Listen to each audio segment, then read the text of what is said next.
Yes, hello. I am James Rowland. Today it's a WNR579. It's NXT No Mercy and Bound for Glory. I'm not alone. I have a pleasure to be joined by our resident NXT expert and New Japan demigod and honorary House of Torture member. It is Monty. Monty, I have to take a breath now for your introduction. I was about to say, I realized at first I was about to be insulted. I'm like, who the hell else you been doing these podcasts with? You working me to you who else could you be ready to introduce? But then I thought about it and I was like, my intro is getting so lengthy. This is your fault, by the way. Like I'm basically a part of every show weekly at this point, year round. So the title is going to be.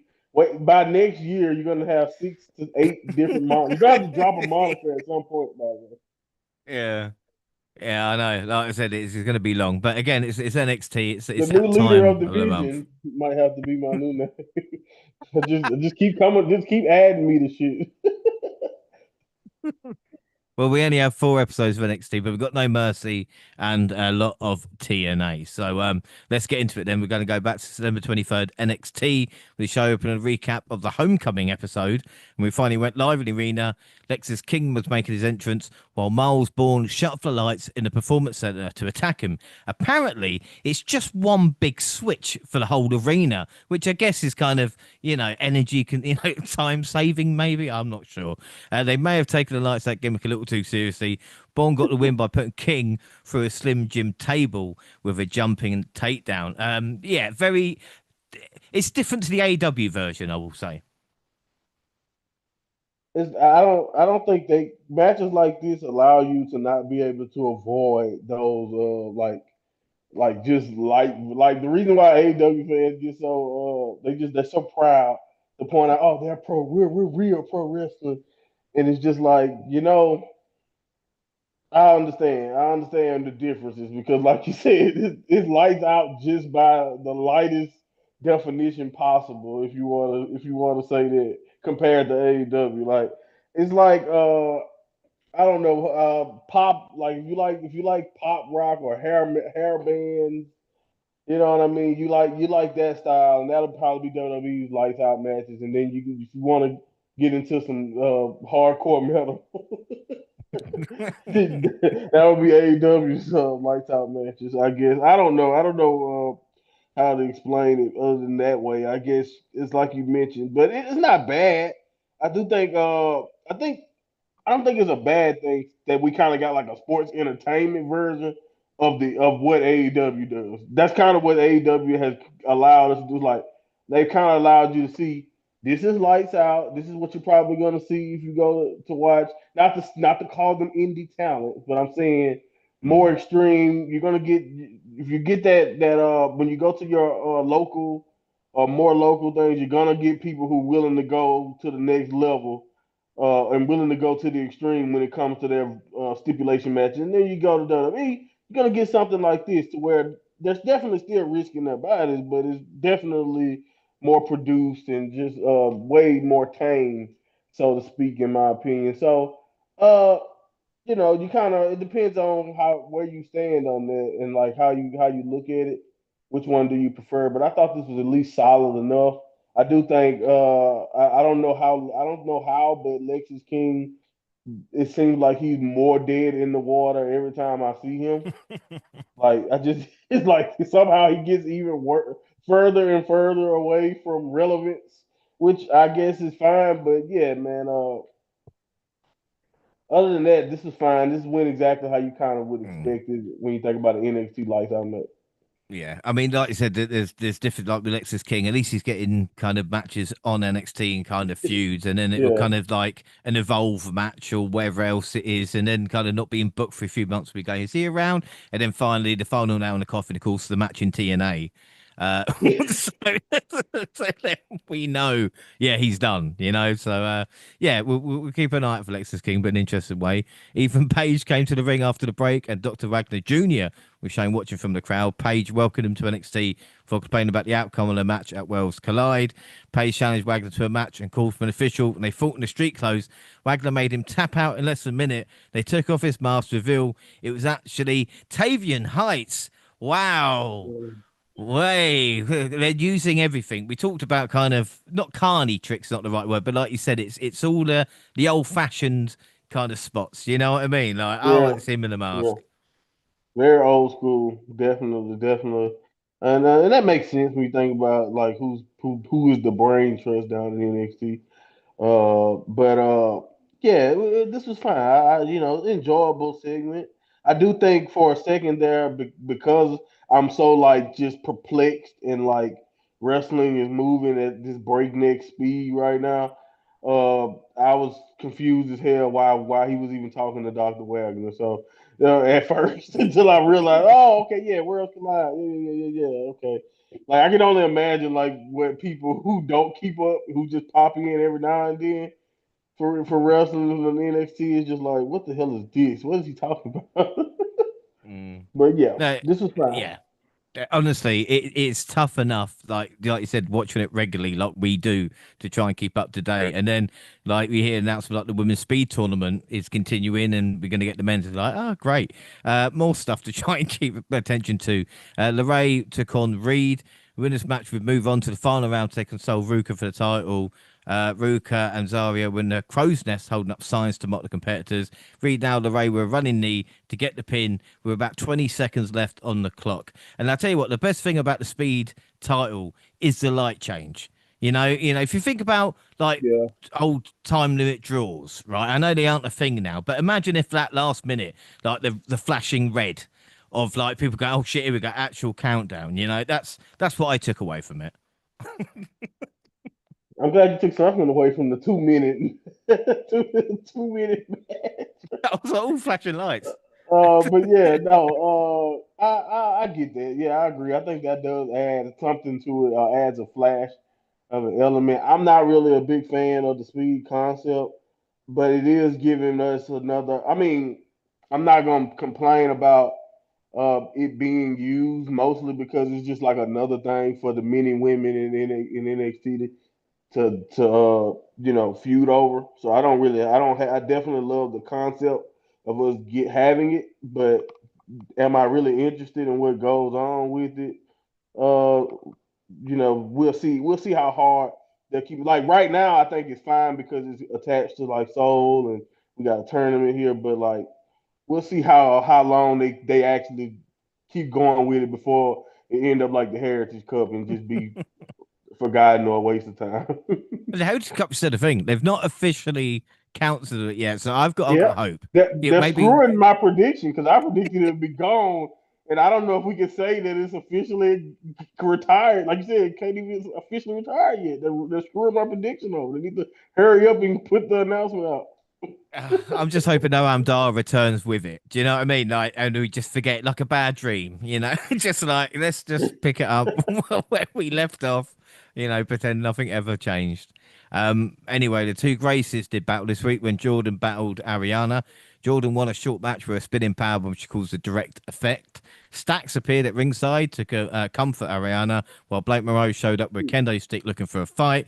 Jordan hit with a chair a few times before Moreau got the best of her. Several officials pulled them apart. Robert Stone and Stevie Turner showed up and booked them in a weaponized steel cage match for No Mercy. And again, we knew it would get to that point between Monroe and Grace. And for Stacks, I mean, I bet he's wishing the family stayed together. Yeah, I bet he is. I mean, I don't know. I mean, I will say this is that it's never a good sign to me when you go from being that's yeah as far as the family goes, it's never a good sign to me when you go from being featured uh weekly to being when you go to being featured weekly and involved in a storyline to being basically the if it, like another reason why I feel bad for like the casual viewer. Only reason why him and Ariana Grace is together on television is because of the real life relationship. And whenever it that's like never a good sign to me. It's never a good sign to me when they can't come up with anything for you other than, hey, let's just put you with your girlfriend. That'll be a good way to just give you something to do, especially like you said after being involved or at least on television pretty much weekly. when the family was around. To Mm. now, we just throwing. Let's just throw you in here with your girlfriend. And you guys just do something, and I guess try to make people care about you. That's not really a good sign because whenever you have to be up on, especially the way NXT, the way they're doing in relationships in NXT and or the down to PC. Whenever you have to know a little bit about the PC love island that they got going on to keep up with a particular talent, that might not be the best sign that they got anything interesting going on for them. If that's the only Mm. thing relevant to them right now, but maybe Stacks has a bright future. Well, the thing is, I'm pessimistic anyway. So I just assume like once they split up, and in a few years' time, they won't be able to watch like this year of their career because it Exactly. just be really awkward, you know. But Like, no, I wish them well. yeah, good luck. Good luck with that. And that's what former Heritage Cup winner, right? Yeah, yeah, damn right. Yeah. We should mention as well that there was quite a few releases, and we're going to mention a couple, and it just come to mind Stevie Turner, who showed up here, wouldn't be showing up that often. And again, she had a good run because she actually wrestled NXT UK, even though probably no one knows about it. You know, it's Yeah, weird. I'm so confused. And I saw her letter and I didn't read all of it, so I'm sorry I'm a piece of trash for not reading the statement that she put out after. But I was so curious to like why the hell they even stopped her from wrestling in the first place. Because like I know we joked about her gimmick in NXT UK all the time, but like I thought I mean, think about what we've literally watched people learn how to wrestle on our television week to week. So like to not use somebody like her who had an interesting look and who at least was okay in the ring, that she could have been used more. But anyway, and she tried to make the best. Like as far as I know, she was interested on Evolve and all of that. So like she was trying to make the best out of what she was doing. So it does kind of suck. And to me, I think like I said, I kind of got like a weird bond with all the guys and gals that I kind of got a Mm. chance to get to know on NXT UK. So I do think, like you mentioned, she definitely did really good with what she was given. But yeah, man, it's just unfortunate, man. I think us little NXT UK fans, the little NXT UK hive that I'm sure exists somewhere, Mm. all 50 of us, There are dozens of us. Yeah. right, right. The dozens of us were definitely a little bit, shaken by this because it always sucks when they get released. But as far as I know, I think I've been hearing that it's gonna be she's optimistic about returning to the ring. So that's one thing I did see, that she will be at least finally able to wrestle again. So I don't know why they stopped her from it, but good luck to her, and when it comes to hitting the independents up and maybe going to Japan. I know a lot of people know she was building a base for herself in Japan before she got signed. So Mm. we'll see. Yeah. Yep. We got JC Jane coming out and giving a promo about defying all expectations the fan put on her. She laughed at the idea of Lola Vice beating her for the title. Vice came out and gave a babyface promo to get the crowd on her side. She laid Jane out with back fist to end the segment. This was good stuff, and it proves again what a kind of strong face should be like. Do you know what I mean with Lola Vice? Yes, she's not. She Yeah. might have got a little bit blander, but she's still got that attitude. Is it crazy that I think she's improved, while not to say that Jada Parker hasn't improved, but it's like Jada Parker seems like she's kind of been stagnant to me Mm. as far as like her improvement. Like at first I saw like a massive amount of improvement where I was like, okay, especially like when Roxanne was champ. I was like, okay, Jada's, but Lola to me, maybe it's because she's been able to travel. And I think that's a sign anyway that they trust her enough to use her in AAA and let her travel and work with other pros of different experience levels. So I think that's cool. But like, yeah, man, she's really impressed me with this little push that they've given her, and like the crispness of her wrestling, along with, like you said, the a lot, getting better at showing a little bit of personality. Even if, like you mentioned, we kind of know we know the formula for a babyface in WWE, so it's kind of like you said, definitely much blander, but at the same time, I do think she's doing a good job of what they've given her. And like I said, I applaud her for seemingly just getting better. Uh, the more I see her, it seems like she's just improving. And while I think some other women who I thought, not to just point out Jada, but a lot of people, in my opinion, have kind of gotten stagnant, Mm. or not featured at all anymore. So it's cool to still see Lola, rising up the ladder in a sense, and I think she's in a good spot going into her title match. Yeah, they make an excellent point. Like Thea Hale was maybe at this point at Right. the past year, a couple of years or so, and it's weird kind of so what happens. Speaking of, it's like I planned it. Speaking of Andre Chase, he had a very fake looking black eye during a backstage segment with some NASCAR drivers. Joe Hendry showed up and it led to a Dark State wanted six-man tag match. So Henry teamed with Uriah Connors and Cal Dixon take on Osiris Griffin, Sakura Shakurs, and Dion Lennox. Dark State got the win. And my issue, what was wrong with the match lengths that week? I don't know if you can remember, but they're just so it was like 5 minute matches, and I'm just going, what the fuck is wrong with everybody here? Yeah, I mean, I mean, shoot, the other like the matches you talked with Grace and like the of course you count a speed match that was like 3 minutes. So yeah, it was tough, man. Yeah, man. It wasn't really a work rate type of show.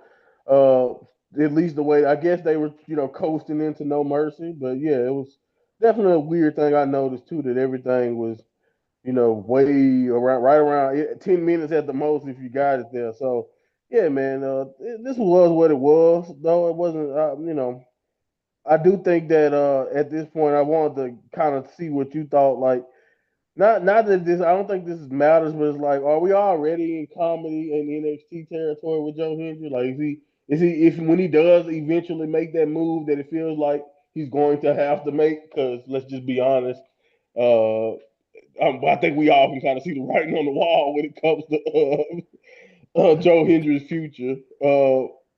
He probably will be in WWE. It just seems like he's already kind of niched out a little comedy role, and I don't know if that got me optimistic about him being important when he does cross over. But yeah, I guess we'll see. Mm.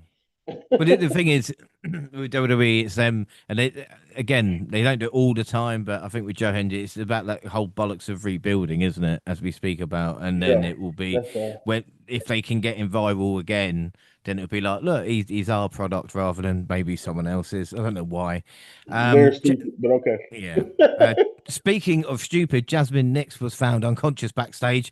Fallon and JC decided they didn't need her, and that's it. Her contract was up, and she didn't renew, and that's how they dealt with it. Yeah, that kind of I guess that shows off the importance that she really that she radiated throughout. The company at this point. It was a very interesting way to get rid of her. And then even the story about I saw a lot of people having discourse about why she, after she kind of exposed why she decided not to. And hey, it's within her right, to she said, she was an athlete and she was making a certain amount of money, and then she took less money basically in her mind to kind of do this. And and I do think it's an interesting point. It's an interesting time for people like Jazz. And I saw a lot of people making assumptions, and I don't know what she's gonna do. To be honest, I don't really care if I don't care if a woman of the women or whoever, men too, if they decide to do OnlyFans and get some extra money or whatever, do what you gotta do. I think the Mandy Rose formula is a beautiful way to not have to take bumps, and if people are Mm, willing to pay you a monthly fee just so you can dress up in a bikini, hey, to each his own. Do what you gotta do. But I just think that it's really interesting that that's something else that like, I know WWE think, oh man, I don't want to lose this talent, these new talents to AEW. I don't want to bring in these indie talents to the PC. I want to go get other type of athletes, teach them how to wrestle, and then build them up that way. But it's really interesting how fast, or how the decision making that some of them might have to make that where it's like, well, if I'm making less than I was doing playing this sport, even though I've been through some injuries and I can't play this sport anymore, why don't I just use WWE, get a fan base? And you know how the internet works, mhm. especially somebody who looks good like Jasmine Nix. It don't take long to get a couple people who are willing to subscribe to them and do what they want to do or support their wrestling career for whatever it may be. But I'm just saying I wonder if WWE are now starting to entertain whether or not some of these raw athletes they're signing, and maybe they don't, who may not re-sign or who they may let go. How many of them are just using that to get a foundation for wrestling, Yeah. be at the PC, get that nice training, and then go do other stuff, whether it's acting, whether it's other wrestling, or whether it's their own thing. So it's an Mm, interesting conundrum in my opinion. That's different than let's just take this talent from here, than it used to be. I really really cool, but I wish her the best. But at the end of the day, does it hurt the WWE? No, but I do think it's an interesting thing because I don't think we don't hear developmental talent saying 60,000 a year, nah, not enough. Let's do this. I'm gonna do this. I'm gonna do that. mm. You know? Yeah, exactly. And it's great to when you think of the days of kind of what opportunities and stuff like this as well to get into the wrestling business. But again, if it's there, we're going to see kind of a lot more of it, aren't we? With people just Yeah, again, we've seen it with talent from me WWE and NXT who just retire or, like you said, don't continue yeah. wrestling because wrestling is not that passion that they got. And again, I get And even that's getting the older. risk you run, in my opinion. Yeah. When you, So yeah, go ahead. no, but I was trying to say to you, again, like you said, it's that passion there. So you kind of want the next Brock Lesnar, but the problem is you get the next Brock Lesnar. Do you know what I mean? So Yeah, even yeah, yeah, even yeah. then, it's that kind of thing of yeah, I understand, but it's just you haven't got that. And a lot of people have been accused of it over the years. But again, that's a whole show we something we could talk about. Even with like the True. Goldbergs and Lex Lugers and stuff. Do you know what I mean? Back in the day, Yeah, like it's always been a um, thing, kind of underneath. yeah.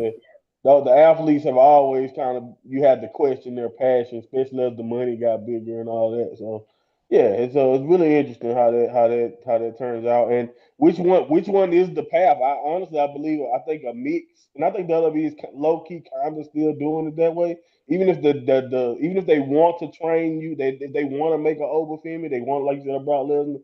I do think they still like we're going after Ricky, going after Ethan Page. They realize you do Mm. need to have those people who pay their dues and actually love the grind of the business too. Like you can't just have a PC full of those guys. Like I mean, I think in my opinion, we'll talk about him on this show. I'm sure the brightest star, that kind of guy, in my opinion, is Javon Evans, and he's really really young, but he's an indie talent too. You know what I mean? He built himself up Mm. that way, and he's getting the structure of the PC. So I do think so far, if we think about Roxanne, if we think about Julia, Stephanie, what they all got in common, man. They built themselves up through indie talent. I'm not trying to say that Tiffany Stratton is lesser or anything, but you know what I mean. I think you need a mix. You don't need one way or the other, in my opinion. Yeah, without a doubt. The main event for the week's show was title versus title between Obafemi and Trick Williams for the TNA and NXT championships. A few TNA stars like Mike Santana and Moose were shown watching from the crowd. Williams got a little too confident with the taunting, and Femi made him pay for it by running him over with several shoulder tackles. Matt Cardona showed up the crowd and got a big pop. And all hell broke loose when Williams sauntered to Mike Santana, who was sitting at the announce table, and slapped him. Santana didn't take kindly to that whatsoever and immediately attacked Williams. The bell rung, signifying the end of the match. However, it didn't symbolise the end of the action as TNA and NXT wrestlers rushed to the ring and fought each other. In the midst of the violence, there was a moment of serene peace as Ricky Saints calmly walked over to the NXT Championship belt, picked it up, and looked fiercely to win it at No Mercy. Femi then caught Saints' act, grabbed the title, and stared his foe down as the belt held high as the show faded to black. Monty, we talked about it, and it was in the end what we thought it would be. Maybe not afterwards, but this moment itself was brilliant. Yeah, man, it's what we low key kind of been waiting on ever since the partnership started. I always was wondering, well, were they willing to, and how were they willing to kind of incorporate it truly, and were they willing to do a TNA versus NXT type of deal? And I think it's a no brainer when you think about all the talent and all the interchanging of talent that we kind of had going through. Like it just makes sense to me, and I do think it's very very interesting to that it's interesting to me that it took so long, but at the same time I'm not too mad at it because it's just like we got the payoff. We got part of it here, and I do love I love Ricky kind of ignoring it all and all that going for the belt. I love that nice touch of it because it still set up the next show. But it definitely at the time of this happening, I don't know about you, but I was definitely really excited about where we could be going when it comes to the future of this angle. I am always weary because, like I said, one of the other bigger no brainer type of feuds of invasions, if you want to use that word, which I guess we might touch on that. But Yeah. but yeah, yeah, if you want to use that word, I do think it's very interesting that I'm always weary about this because in the past I've been like, people we were all expecting it to go one way and it just never really got there. And so hopefully, using not trying to use hindsight, but at the time I was like, okay, we finally where we want to be. Let's see what we can do with it. And again, I think when you have the talent pool that we have, I think the potential is always there. These things are always tricky, but at the same time, they're very exciting. So at the night of the invasion, I thought this was some really good TV. Like you said, really well executed. And I also thought it finally gave me what I wanted, which was a good explanation for why they would even tease doing the match, doing that Trick Williams over match the way they did. I was like, okay, now it makes sense if we're gonna go this far. And but yeah, it was logical. They didn't do a good job of hiding that this was most likely next. But stuff like this don't have to come out of nowhere to be effective, and I think they kind of proved that. Yeah, without a doubt. And again, I know I've talked up stuff before and it ended up being Dark State, but we finally got the invasion that we wanted in TNA and NXT. TNA were treated as equals, and that's what I think is interesting. There's been a Yeah, lot of gripes about certain things, but I think at that point, and like you said, yeah, imagine if Oba just steamrolled Trick and we'd be like, oh fuck, but no, it didn't happen. Not much on a pre-taped Impact, but Victory Road was quite interesting, which was the event a day before No Mercy. Dana Brooke relinquished her Knockouts title, and a battle royal decided which two would fight for it. In the end, it was Lee Ying Lee and Kalani Jordan. And wouldn't you know, we now have another NXT star holding TNA gold. But I liked it. Credit to Kalani Jordan. I should note as well. I don't want to get too depressing in this pod, but Dana Brooke again. Relinquishing the title looks like she's going to have to retire. And I got to say to Dana Brooke right now, I've shit over you for so long, even going back to like 2016 and those days, and you had improved and you were getting somewhere as Ash by Elegance, and it is horrible to see this happen. I wouldn't wish it on anybody. yeah, And then again, it's just horrible that happens at this time when she's gaining momentum. yeah, man. It's so poorly timed. I think that's probably the most heartbreaking part about it. Is like you said, she worked hard, finally was able to make some traction. And like I said, it just make and like I'm thinking about like a big chunk of her career where in my opinion, she kind of was done. She kind of was unfairly done wrong. She was done wrong in my opinion, mostly because I thought she was out from the beginning. I always thought she was called up way too soon. When you go back to her initial run. So with that being said, and the fact that she was called up the way she was, it was always interesting to me how how these things go and just how just unfortunately like everything worked itself out in this regard. It was just I really like I said, you don't wish that on nobody. I don't care how we talk shit about plenty of people, Briggs, Von Wagner. I don't care who it is. I don't wish it on whoever I thought was not the best. Like, and then at the end of the day, like this is how people feed their families. This is at the end, and this is something she was obviously passionate about because, like we mentioned earlier, with like the Jasmine Nicks and all the possibilities. If Dana wanted to, she could have stopped. Even after the initial release, she could have stopped, but she showed passion. She worked hard. She came up with a new character. Got ingratiated herself in another locker room and became champion. And it's just a damn shame that she couldn't actually the timing of all of this and the fact that it seems like she will have to cut it and call it quits now. It's just I don't know, man. It's just one of those heartbreakers, man. And wrestling again, like I say about wrestling, man. Wrestling can be some of the most beautiful and best storytelling in the world, but it also can be heartbreaking at times. And I think this is definitely one of those heartbreakers. Yeah, really bittersweet. Santana beat Rich Holland with Trick attacking the number one contender afterwards, but we'll move on. September 27th, No Mercy. and kick off Megan Moran and Sam Robertsberg in studio. Got to sit down with Tavian Heights. He likes fishing and Pokemon.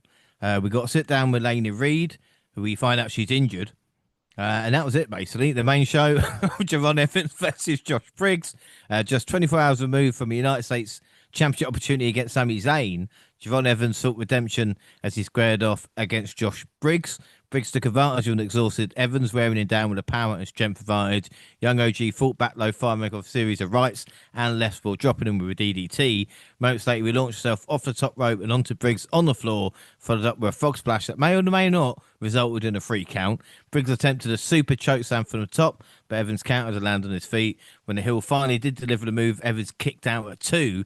Briggs delivered a trademark lariat, but Evans ultimately delivered a springboard cutter and then added another one from the top rope for Lee win. Monty, we're going to talk about Javon and how good he is. But I mean, credit to Briggs as well. What are your thoughts on this opener? Yeah, man, it's by far one of the best Briggs matches that I've ever seen, and I think Uh, here showcase some of that potential. And I think the reason why is because he finally got out of that hole of when it felt like WWE just wanted to make him JBL or make him somebody else that we've seen before. And I think in this match he kind of showcased a little bit of that intensity and a little bit of athleticism that we haven't really had a chance, in my opinion, to see consistently from here.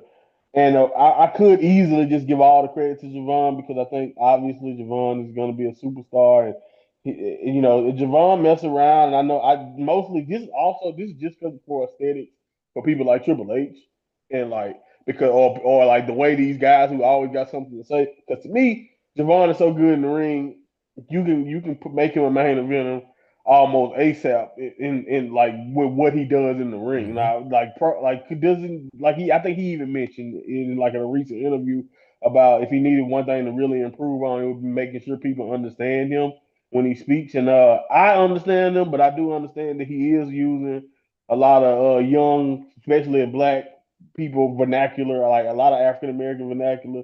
And some people may not understand a lot of what he's saying. It's definitely you very very youthful in his approach, but that comes with time. I think he'll get more confident on the mic as the years go by. We've seen plenty of people do that and get better at conveying the messages that they're trying to get across. That's going to come with time.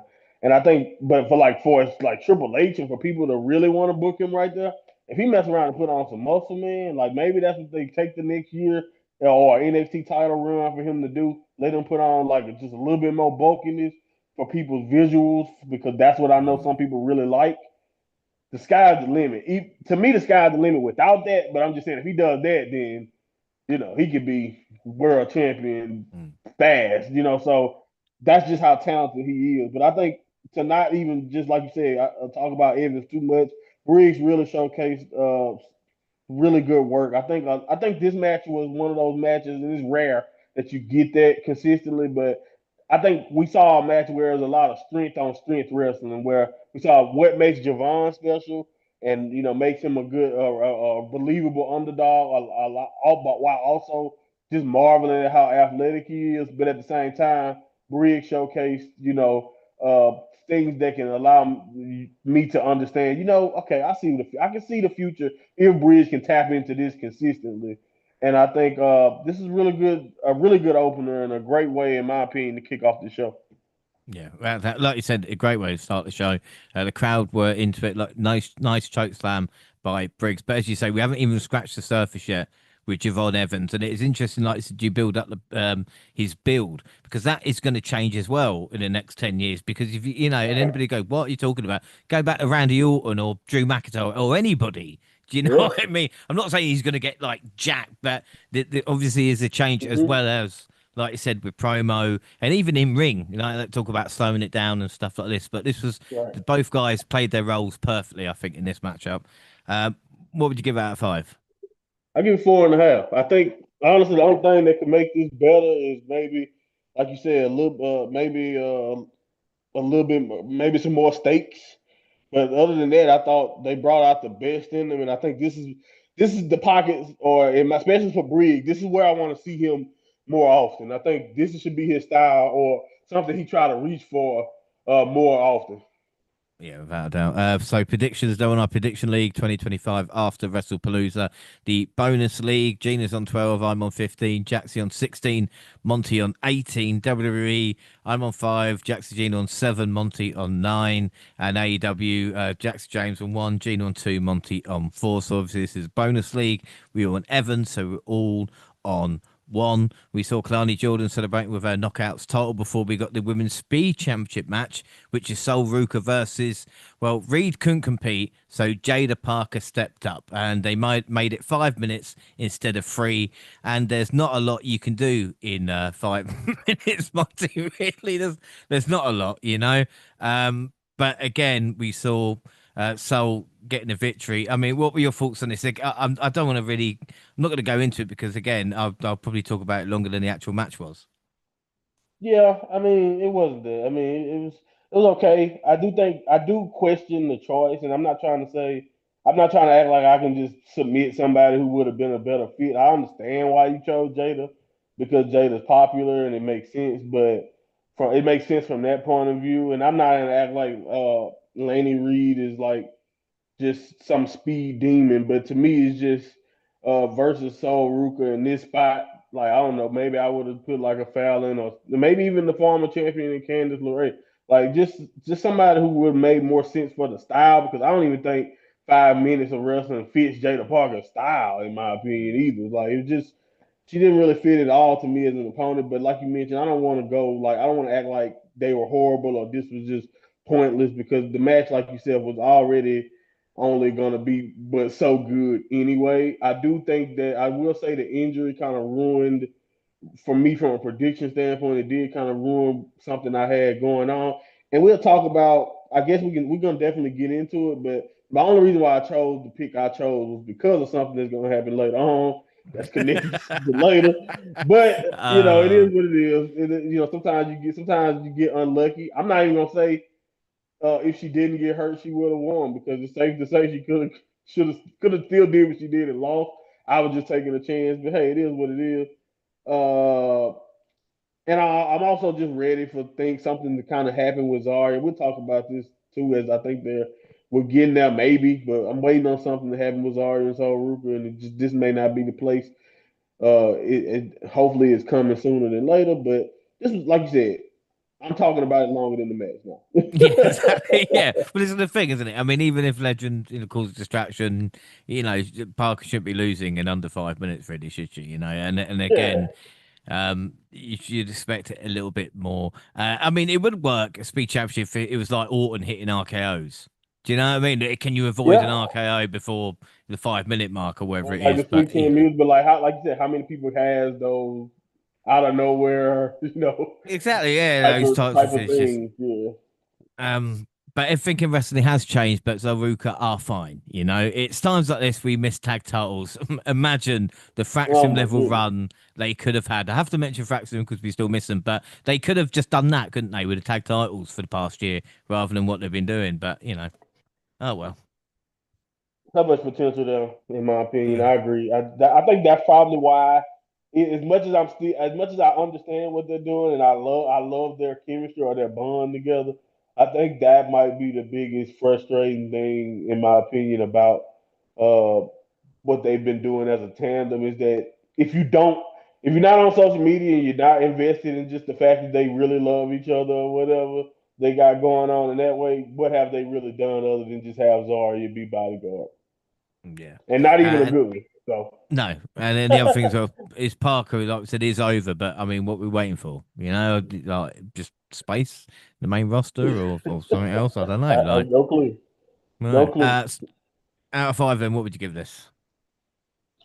Um, I think like three and a half is like baseline, so I'd go like three and a half. Yeah, I got 3.5 as well. Predictions. James and Gina went for Soul. Jaxie and Monty went Reed, but you heard Monty's explanation. But I will stop doing that. The amount of predictions I've lost thinking too far ahead. My next set of Yep. predictions, I'm promising everybody, I'm just going to focus on the card. Wrestle Dream's mine. All right. I was just like, no, just gonna just focus. Anyway, it's not about that. I could win today. So James and Gina on 2, Monty Jackson on 1, and the weaponized steel cage match, Jordan Grace versus Blake Monroe. The Juggernaut attempted to utilize a steel chair, but a damaged hand slowed her down. Monroe introduced a kendo stick and unloaded on Grace, who fired up and gave her a taste of her own medicine, followed by a spine buster on the aforementioned chair. A blind charge into the chair, sandwiched in the corner, halted Grace's momentum, allowed Blake to seize control of the contest. The Glamour sandwiched her opponent's injured hand in the cage, actually targeting, and she trapped Grace in the ropes with a hairdryer and then proceeded to cut her hair, adding insult to injury. That was mad. I know it's an extensions and all this lot, but still crazy to see just hair everywhere, you know. And anyway, driven by rage, former TNA Knockouts champion punished her opponent with a barrage of clotheslines, then tripped her up on the ropes and delivered a smothering drop to the mat below. She laid it in with a weightlifting belt, but Monroe recovered and sent Grace face first into a trash can. She dropped kicked at Bayface into the cage and followed up with a running knee. Looking to continue the pain and suffering of her opponent, Monroe unloaded a bag of diamonds on the mat, only to suffer a fisherman buster on them. Grace shoved the hair Monroe cut earlier into the heel's mouth. This set her up for the top rope. The Glamour ducked out of harm's way, hung Grace in the trio O, and trapped her in a trash can with a double stomp followed. Moments later, with a table set up below, they scaled the cage. Well, heard a handful of powder in Grace's eyes, but the Juggernaut delivered an air raid crash that drove the heel through a table and earned her the victory. And it's all about that. Yeah, it was quite a good match, actually. I remember it now. Like, yeah, Yeah, no, that was quite good. Yeah. What are your thoughts, Molly? yeah, man. This is really good. You know, I kind of I saw people talking about it, and I don't understand why it kind of got some of the reviews I remember hearing, but it was way better than what I saw other people say. Maybe it was a little brutal to people, but I thought as far as the weapons fields brawl, they kind of used almost everything you could. I mean, just think about what you just said: the bag of diamonds, the trash cans, the hair dryer, you know, scissors. So you know, they went to the floor. They on top of the cage. So they did really good. I think they did pretty much almost everything you could do without kind of going to the AEW level. I even think the haircut spot was kind of like Blake, low key showcasing a little bit of that psycho level that we know Mm, she can go to from her AEW past, but doing it under the guidelines of what WWE tends to let you do, because I think this match definitely could have went to that next level. And I know Jordan, you know, if you know anything about Jordan's work style, she have no problem going to that next level too. They could have went even further, which is kind of funny when you think about just how far and how like you everything you just kind of described. But yeah, man, I thought it was full of emotion. It was definitely some PLE, definitely something that you expect from a big match on a PLE. I thought it was a great way, in my opinion, to kind of blow everything off between these two. And you know, I think they honestly though, even with this, if they wanted to revisit this too down the line, maybe for the championship, you know, however they wanted to do it, I think you also could. I think that's probably why I was like, felt like they blew it off, but it also felt like this could continue even with the you know, the outcome that we got here. But I thought it was really nice, you know, and I thought they did a really good job. I think, like you said, the only way you probably could have went further is if we get some blood. But to be honest, like if you know anything about WWE, that's just not going to be their style, especially with women. The way it was, the way AEW don't really care about that. But to be honest, I thought they still did a really good job, and I thought Jordan looked strong here, and Blake looked. It helped establish Blake. Like even if she don't, you don't want to go off. I don't think she looked bad in the feet, obviously, but at the same time, I think it did a really good job of showcasing that mean streak and that that style that, like I said, we know because we know Blake is Mariah. But if mm. you don't know, if you didn't watch that, this match is a perfect barometer for probably how far she's willing to go under the WWE banner. Yeah, I just love that conversation with Blake going, I'm going to cut her fucking throat. You know, they go, no, just cut her hair. You know, cut her throat. Like, no, no, no, it's not AEW. All right, we'll allow her hair, but nothing else, you know. And this was an old fashioned cage fixed around the ring rather than lowered, you know. And I wasn't too thrilled about pink weapons, but I guess that is Blake's gimmick. You know, who did dress as a Dudley for some reason. And I don't think I've seen so much hair cut off, even if it is extensions. My only issue, though, Monty, is a steel cage weaponized, you know, matchup, but a foot on a rope in a cage stops a pinfall still. I'm just like, really, really. It's just the little things, you know. So weird. So weird how they decide to do certain things like this sometimes, you know. Very I just, WWE of them, to be honest, because they love to kind of throw that monkey wrench sometimes, and that's where it's like, what the why is that a problem? But yeah, it's small things like it's the little things that you especially if you think about is like, why did that even happen? But it is what it yeah. is. But this was a step up for both. So out of five, what would you give it?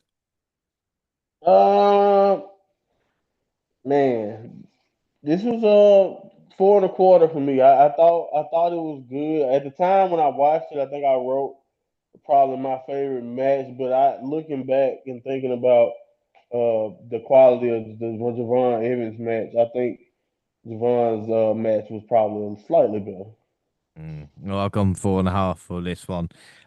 Predictions all went great. So James and Gina on three, Jackson Monty on two. As we got the NXT North American Championship match, Tavian Heights versus Ethan Page. And All Ego weathered an early storm, delivering a big back body drop to Heights that allowed him to capture control. The Olympian fought through the pain and mounted a comeback that saw him catch All Ego in an ankle lock.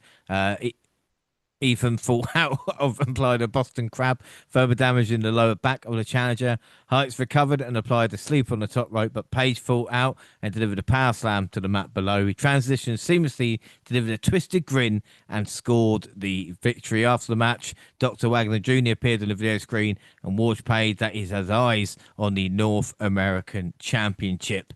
And again, Monty, this was interesting. What I found quite interesting was like, oh, they're going to focus more on the outside talent being a threat than the actual kind of NXT bred type guy, if you know what I mean. Because I thought Heights at one point might actually do it. I've talked too much now. What are your thoughts? No, I thought this was cool. This is a nice solid match for Tavion. It was back and forth. I thought, they did a good job of Heights did a good job selling his back and all of that. I wrote down here that the ankle lock attempt, definitely gave me angle vibes. So I see where they're trying to go with him. But honestly, I thought it was just solid overall. Page showcasing that craftiness that we all know him that he's kind of becoming known for when it comes to watching what he does. I do think that Heights is still learning, and you kind of can tell with the way they kind of pace the match. But I do think Heights still look credible, and I think that was kind of the goal is to kind of still make him look like a threat to Ethan Page, despite everybody kind of probably favoring Page in this match. So yeah, man, I thought this was okay. It wasn't the greatest thing. Could this have been if I have a big critique, it would probably be like the intensity or the way the match felt. Maybe it's because of what it was just after, but it just felt like something that could have been like a main event or a good NXT match. But at the same time, I won't complain because it was for a title and they had the stake, so it was solid. Yeah, I put no offense, but this wasn't a PLE match, so I must have felt exactly the same thing. The only other thing I noticed in this was Ethan is the only man to carry the title like Cody, the kind of old school way, which Hmm. some people might find interesting. I don't know. I just noticed it. I was like, oh, okay. Safe to say. Anyway, out of five, what would you give it? Funny how that gives off a completely different vibe. Like one guy holds it like that, and you just like, oh yeah, he's being paying respect to the classic way, and the other guy does. You like, oh, what a dick. But yeah, maybe you don't like Cody, and both of them is a dick. Three and three quarters, probably where I leave it. I thought it was solid. Yeah, I'm gonna give it 3.5 predictions. We all went Page, so it means Gina and James on four, Monty and Jax on three. Miles Bourne said he is willing to go to war for NXT. Mike Santana said he's bringing the TNA title back home. We got the NXT Women's Championship match, Lola Vice versus JC Jane. The champion toyed with Vice early, attempt to embarrass her in front of her family, friends, and hometown fans. When Vice fired up and alert, Jane delivered a senton that sandwiched Vice between her and the steel steps. The challenger favoured the back, then Jane targeted, delivered a backstabber for a 2 count. Vice fought through the pain, fired up and unloaded with her trademark strikes. She had a running hip attack in the corner and wiped Henny out of ringside, for Jane rocked her with a pump kick.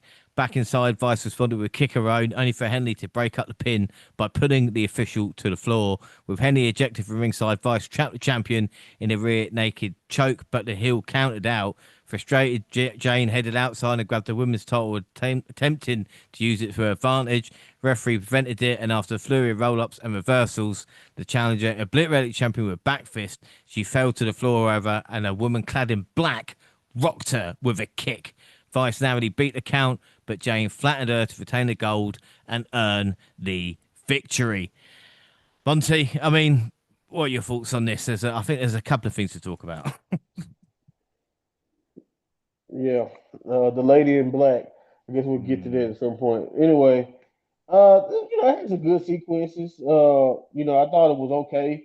I don't think I'm not gonna act like I thought this was the best thing uh I've ever seen. I thought it was solid. I do think they kind of gave them a bunch of time and that kind of showcased again, like I mentioned earlier, that confidence. But I don't know if JC is necessarily the type of champion that needs to be in like damn near 15, 20 minute matches, which is saying a lot when you think about I'm talking about the main champion, but I'm not trying to act like JC is bad because JC I don't think JC dragged this down. I thought it was physical and I thought Lola did, pretty good and she came close to victory, But again, when you kind of get that finish, that in my opinion, maybe from my point of view, because I kind of knew that that was probably where we were going anyway, because of the information that I already kind of saw coming, which is interference was probably where we were going. Maybe that's why it's sitting around for the last 5 to 10 minutes of this match, waiting for it to get there was kind of boring for me. But I do think they were ambitious.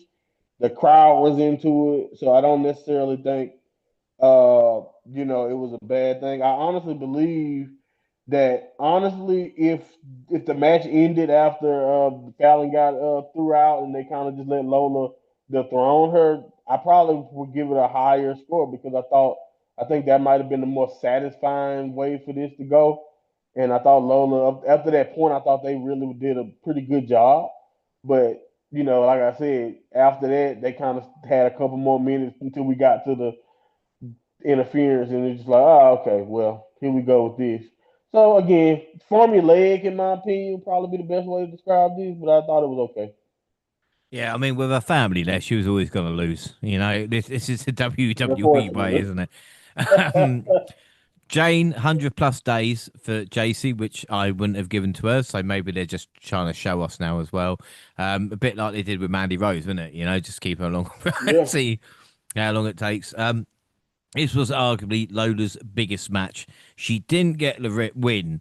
So you have to ask yourself, there more for her to do in NXT, or like we talk about with others, is she ready for that jump?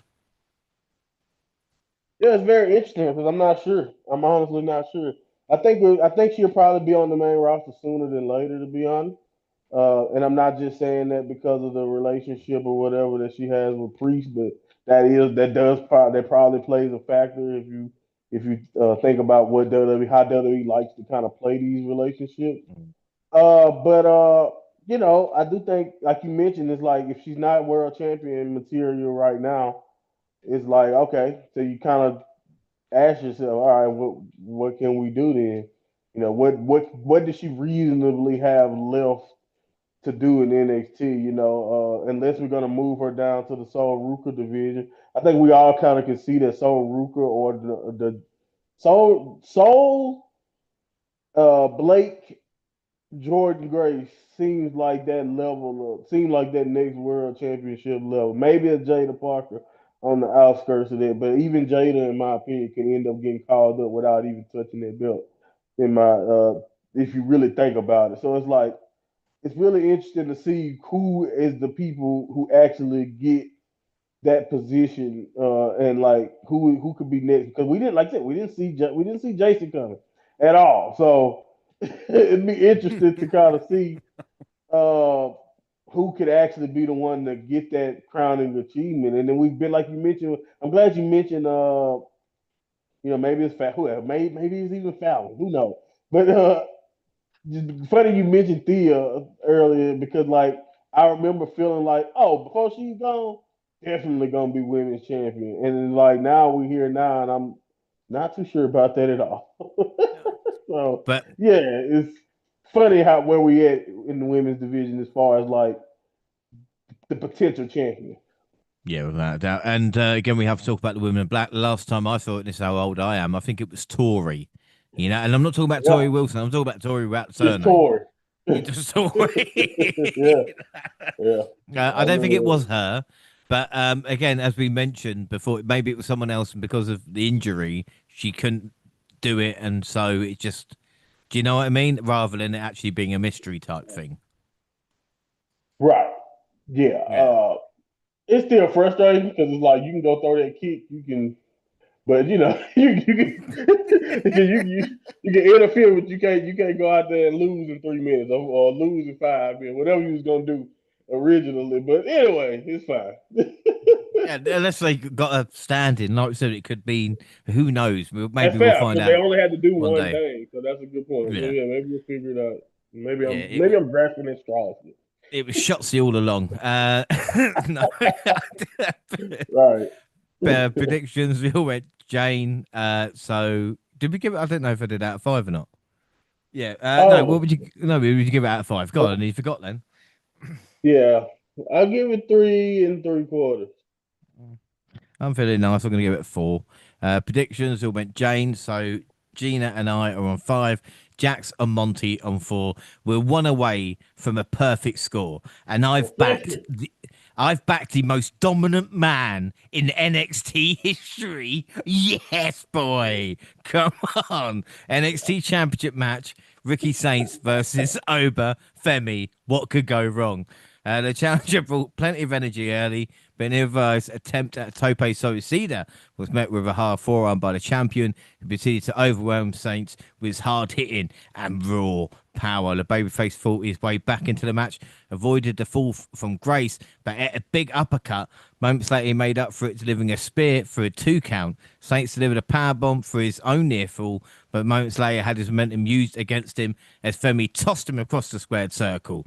The aggressor attempted his trademark power bomb, but Saints countered into a roll up for another 2. A powerbomb attempt by Femi on the announce table was countered when Saints delivered a DDT. On the floor, Saints delivered a tornado DDT, but the champion answered with a wicked chop to the chest that drove the air out of him. The fall from Grace followed, only for Ricky to kick out. I have no idea how he did that. Oberfemi wasn't the only one in shock and awe. I was as well. Saints recovered, added the third and fourth DDTs of the match, and incredibly became the new NXT champion. Monty, I can't believe it. It's not about the predictions. It's just about Oberfemi. This is the third time we've had to talk about a defeat, and it hurts me each time. Yeah, it's such a safe bet. Like I'm not. Hey, I told you after stupidly suggesting that Wesley would beat him that time, I kind of just I gave up on betting against him, and especially here we talked about it. Ricky was dead, not dead in the water, but we definitely didn't see world champion so soon for him. When you think about the Ethan Page feud and how that played out for him, and just how he kind of felt as a babyface so far in NXT.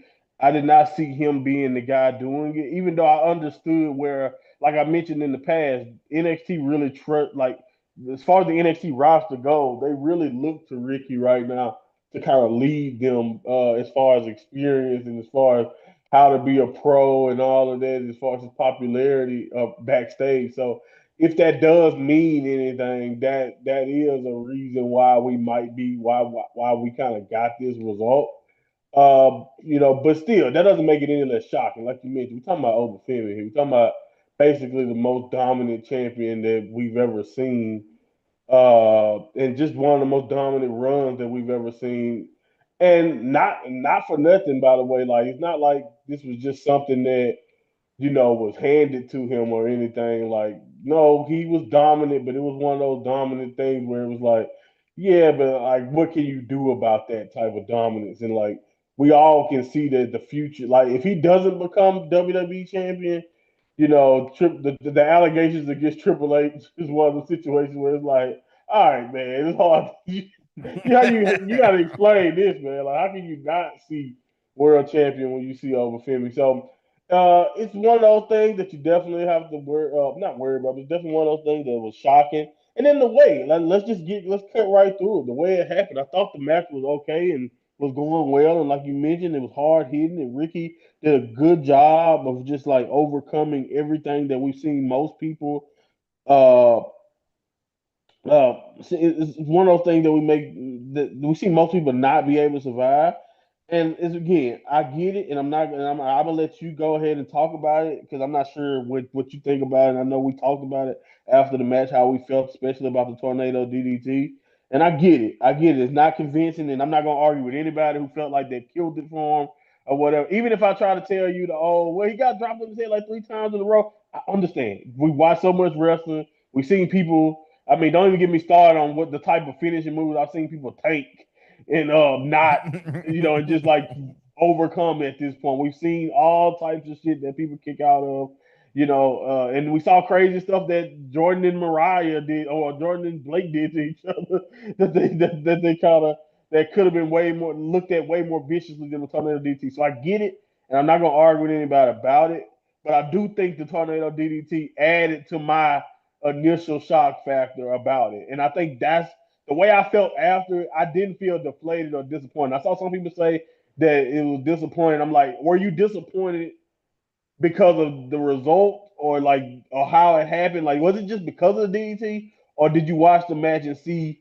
the finish and you just felt bad after? Because to me, when I looked at it like that, and I was like, I have to separate how I feel about this move and look at it in the theory in the story of the match, and I'm like, you know what, that was genuinely surprising, and I appreciated the surprise instead of being mad about the surprise. But I understand. Hell, people used to tell me that they hated O'Connell's Rainmaker, even though he's literally taking people's head off. So because it's a clothesline. So some people really are sticklers about certain moves not being finishers to them, even though I feel like a clothesline is even way more deadly looking than a tornado DDT is in wrestling these days. But again, it depends on where you stand, what side of the thing that you stand on. I'm one of those guys who can almost get behind almost anything working as a finisher, but I also grew up thinking that you were dead if you took Bret Hart's power driver, and I'm talking about Bret's power driver, not even not even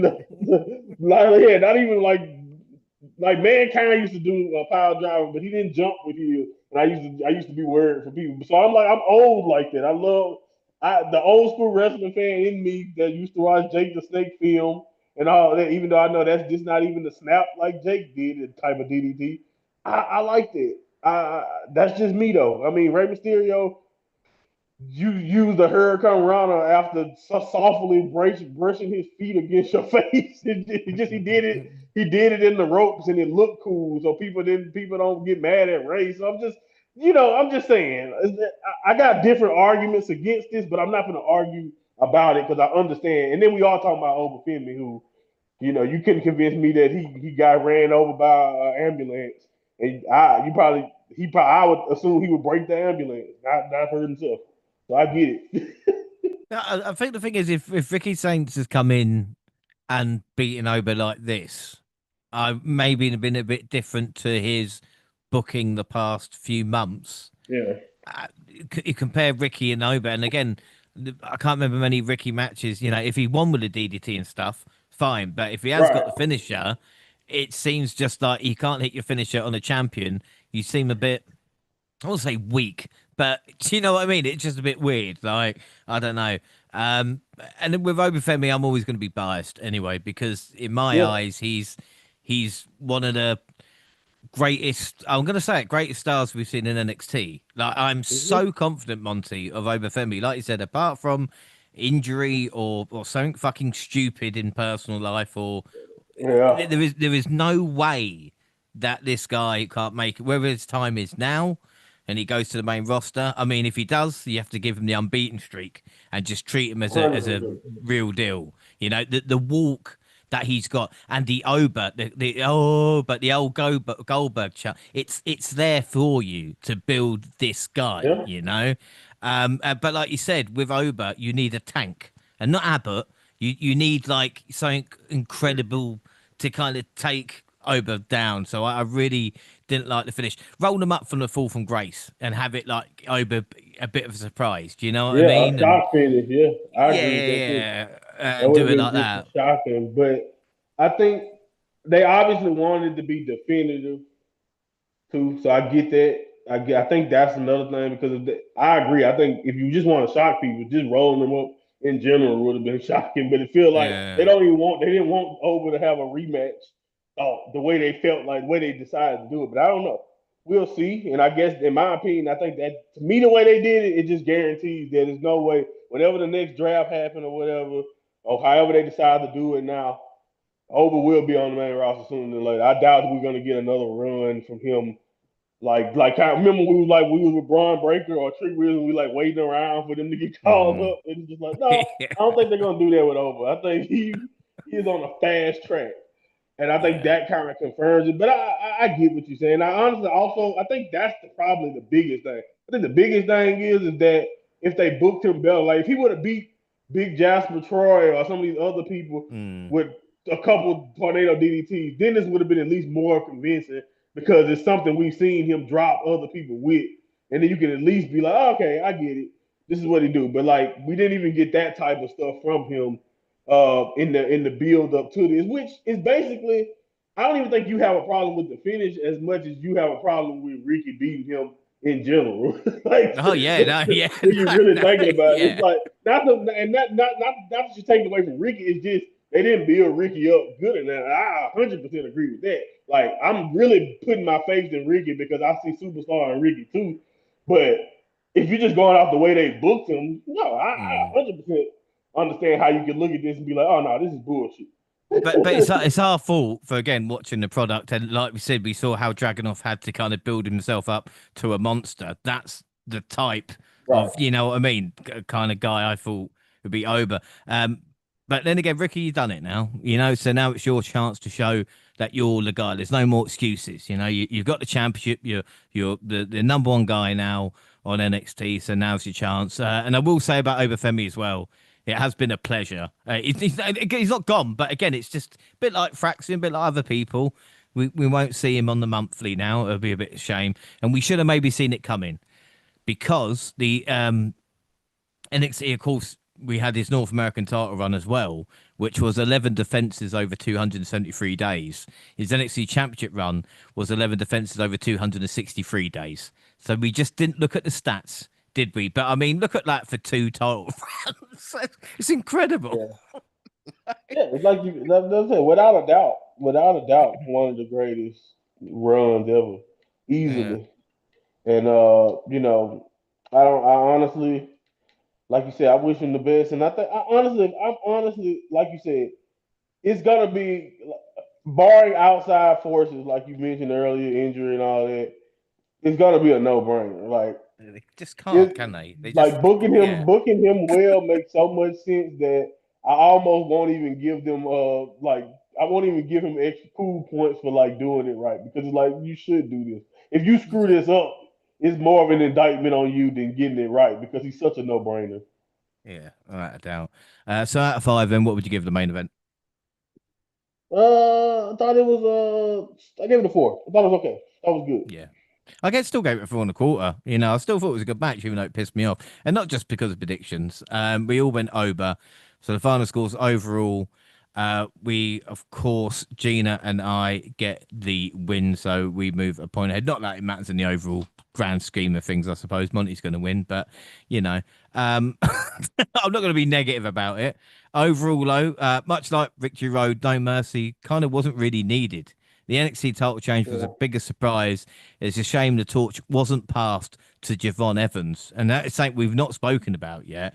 That I thought Javon was going. That's another thing that annoyed me, is I thought it was going to be the passing the torch to Javon Evans, and instead it's Ricky. And again, some people like get over it, but you know sometimes what we booked in the head is better than what we see on the TV. You know what I mean? Yeah, I agree. I think the only saving grace here is like it gives me motivation that in my mind, especially after the eventual most likely Ethan Page, because Ethan Page most likely got, in my opinion, it really don't make sense if Ethan Page don't pop up out of nowhere. Like, hold on, this guy, this guy, I took care of is the world champion now. Then I'm just gonna Yeah. try. I'm gonna get my belt back. That makes logical sense to me too. It's like, yeah, it's cool and all, but yeah, no, I gotta do this now. I don't know when he's playing on you, and I think that kind of made me feel some type of way too. Is that it feels like in this because we're losing a guy like an Oba, it feels like that's why you instead of giving it to Javon and immediately we run into a Trick Williams problem because I think honestly he knows. Sean may have learned from the Trick Williams thing that if you give it to Javon too early and he don't have anybody interested in the fight, you know, I don't know, but I think if you let Javon maybe overcome a heel Ricky, because I can already see the makings of it. In my opinion, I think that's the thing that got me the most optimistic is that as champion, you can really tap into that absolute and that ego of Ricky and make. I mean, think about when he was the FTW champion in AEW when he had a belt and he was more cocky and he was a heel. That was a lot of the best work that he was able to do in that company, and I think they can tap into some of that, and you can still get the crowning achievement for Javon. And even though I do think I agree with you, it would have been in our mind we had already kind of said no, that spot is reserved for Javon to do it. But Mm. if you think about what we have so far now, it's like okay, we're not it's not horrible what we got. Like I think we still can get there eventually. And like I said, in my opinion, in the long run, Ricky's gonna be better as a heel. So we'll see. Yeah, without a doubt. We should say actually, bonus league. Gina's on 13. Jaxie and I now on 16-2 behind Monty. So we'll talk about, like I said, overall, an MVP and rating of the night. I think your match of the night was the John Evans match in the end. Yeah, that was my favorite match, easily. Mm. Definitely my favorite match. Overall, for the entire show, I thought it was like you mentioned. I think I think at the end of the day, you're 100% right about this not really being much of a needed pay per view. Like I think if you want to indict the decision even more to give Ricky the belt, is that without that decision, it felt like this show kind of needed that decision to really stand on it. Mm. Like yeah, Jordan and Blake, in my opinion, definitely held their own and gave PLE vibe, and I thought Briggs and Javon definitely came out with a great, kickoff match energy, and the only thing they needed was stakes, in my opinion, to improve it. But other than having that title change, No Mercy felt like a glorified NXT show. So I give it probably 7.5. I thought it was good. I thought it was still a fun show to watch, and I think it's hard for these NXT shows to be offensive because they never really that long. You know what I mean? They usually pace Mm. okay. But if you really think about what we got in between the Mariah, and then we got the opener, we got the Mariah, and then we get the shock finish of the main event. We basically got a 3 match card, and then the rest of it was NXT main events or NXT matches. So it's like this could have been a TV special. Yeah.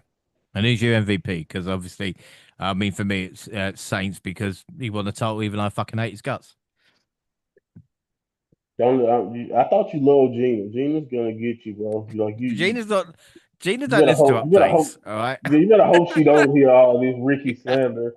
I should probably let her know that you've been hating on her. But anyway, I think yeah, yeah. I mean, yeah, I think that's a fair. Mm.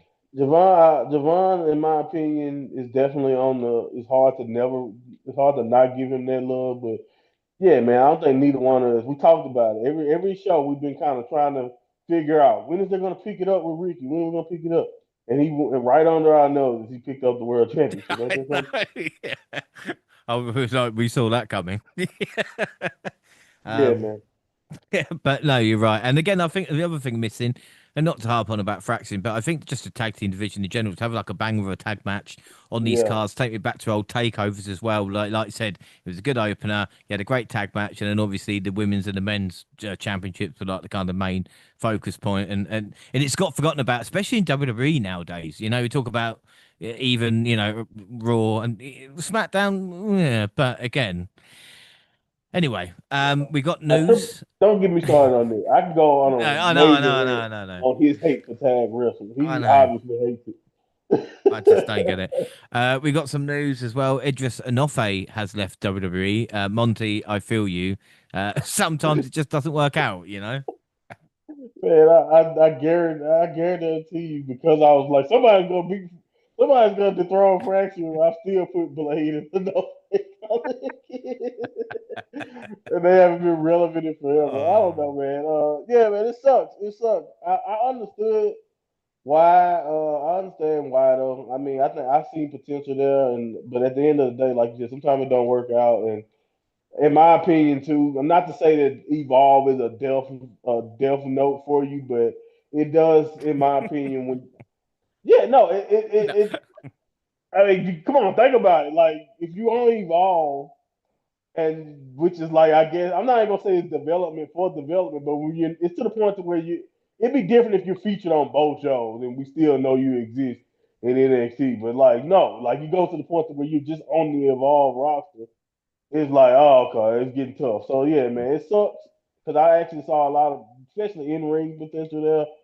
But yeah, man, sometimes it don't work out, and maybe he has to go away to make it work and come back, or maybe maybe going away is the best thing for him. And like I said, the beautiful thing is I've mentioned this a lot, but I don't just say it as like a consolation prize for like wrestling nowadays. It is legitimately the truth.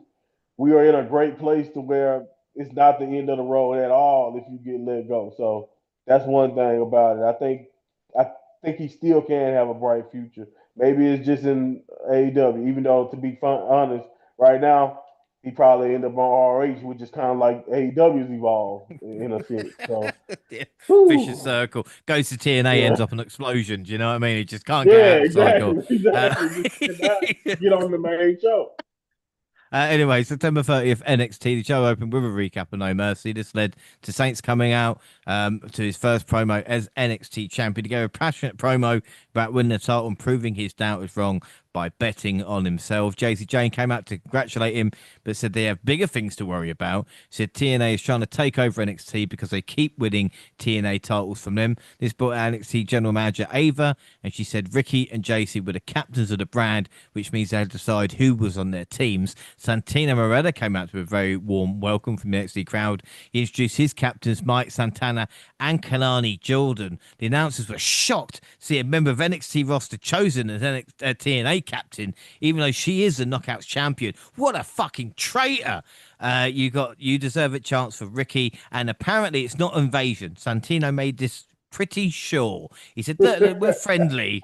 We're friendly. We're not going to invade. It's We've now been going to working be together for called. months. Yeah, it's now called Showdown. They put a lot of work into that opening segment. There was a lot. Yeah, they There had to was a clear lot it going up. on. They had to Yeah. clear it up fast.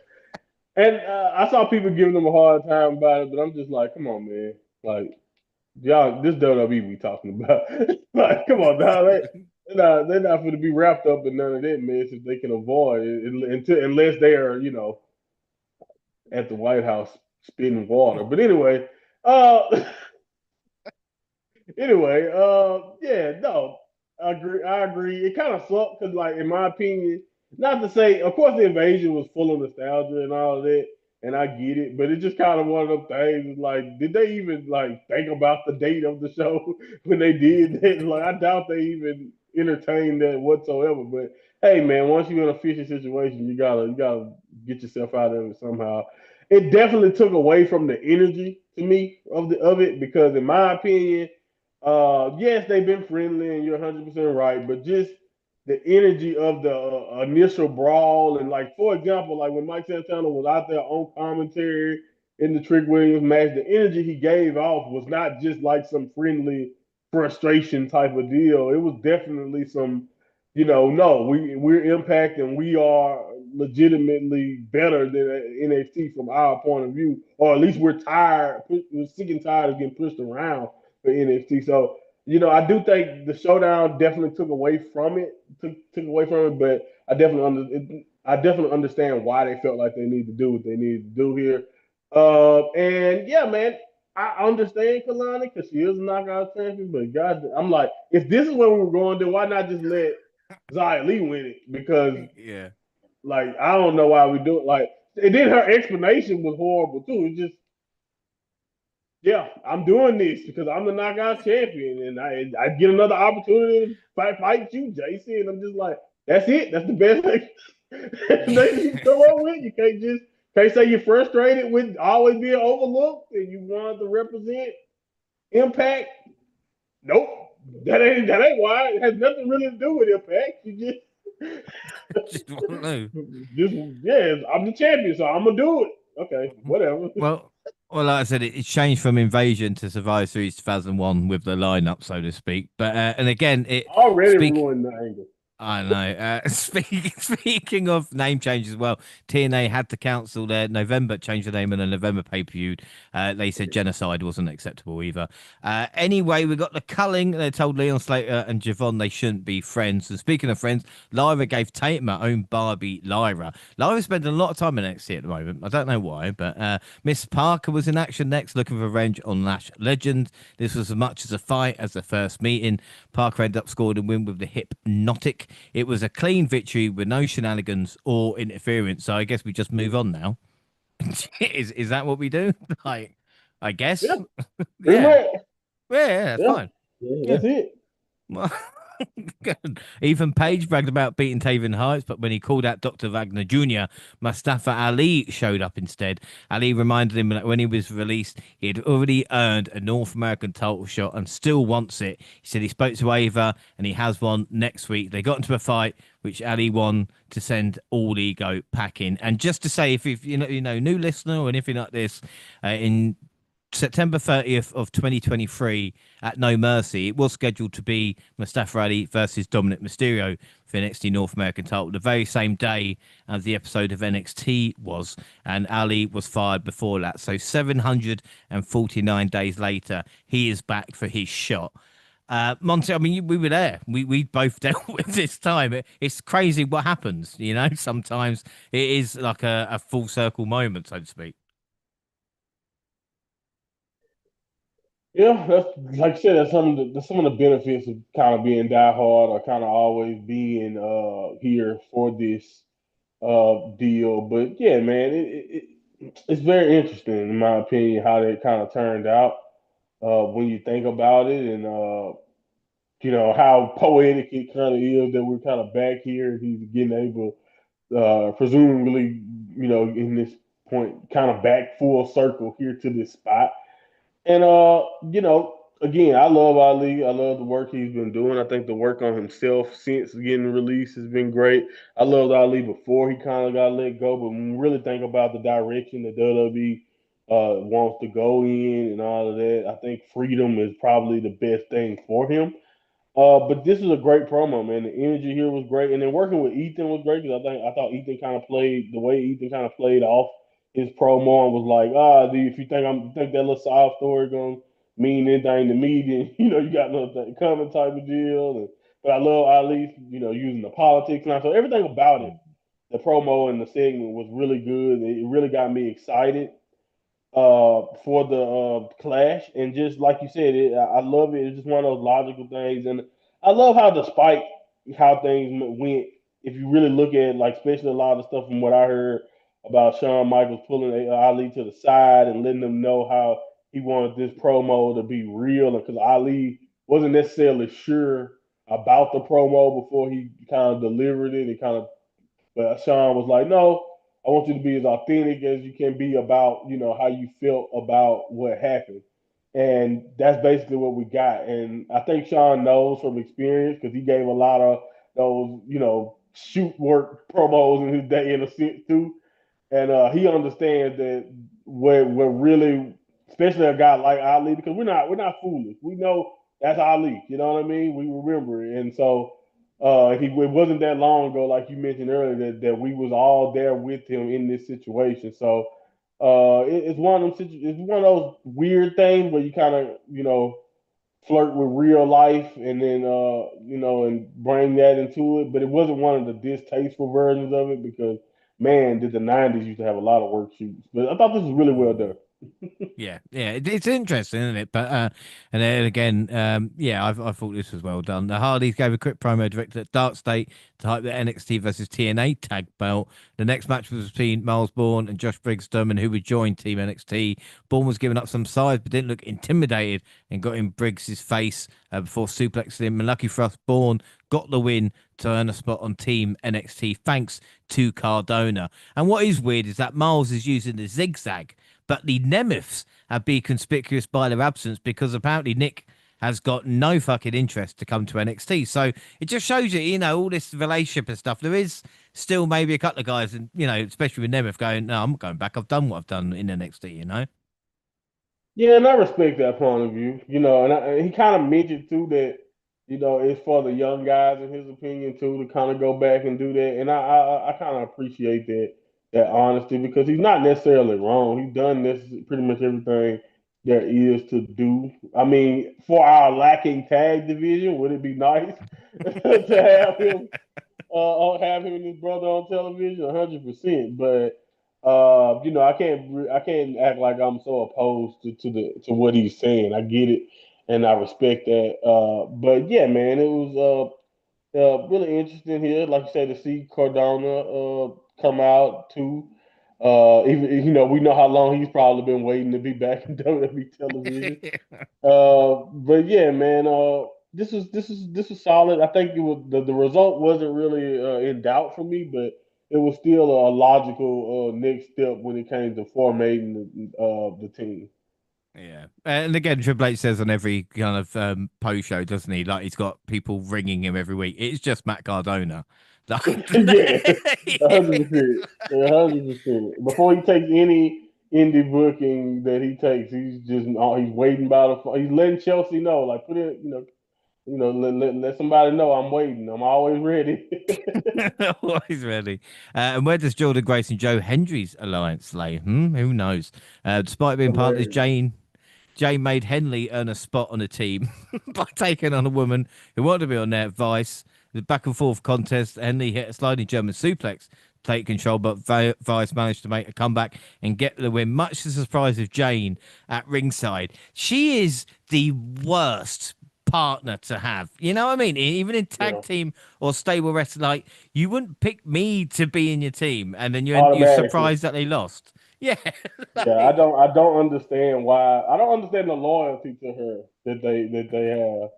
That's why I flirted with the whole maybe Fallon will being the one because you really think about logically where we going angle wise, betrayal has to happen, right? If you have any oh, self definitely. respect, yeah, if you have any self respect, you have to betray her at some point because, like you said, it's just ridiculous at this point how bad or like how careless she is when it comes to the treatment of her so-called teammates. And to be fair, it's consistent when you think about what toxic attraction and what she was. So it is consistent, but yeah, man, it's very very weird, and I don't know, making her earn it. You can look at it one way or the other. It's definitely ridiculous in a sense, but it's also very like it's also some very typical WWE booking here too. So it's like Mm, it's one. You look at it however you want to look at it. Like yeah. So, yeah, I but completely sucks for understand. Yeah. Fallon though. Sucks for Fallon. Like I still got to prove myself to you while I help you win. Uh, Very weird. oh my word. Well, speaking of another group that's not going anywhere, the Culling faced Javon Evans and Leon Slater. The High Flyers had the crowd cheering and chanting. Izzy Dane was trying to get Tate Paxley to help at ringside, but Paxley was too interested playing with a new doll. So Dame sent her to the back. Evans took advance at ringside with Slater hit a 450 Swanton for the win.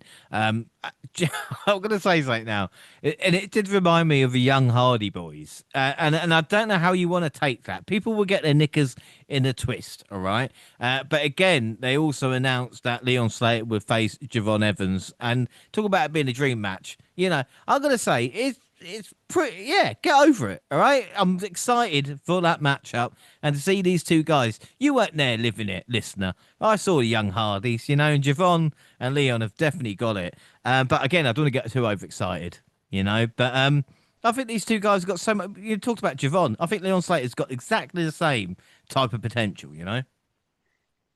I think anybody who don't understand that just don't watch a lot of Impact or don't know much about Slater or whatever, because it's just like, from everything I've seen, even before he was even officially signed, uh, he was obviously a shining star, had obviously the potential to be a shining star. So yeah, man, I think, first of all, this is definitely a dream match. I know they're young, but I don't think it's a stretch to say that this is a dream contest.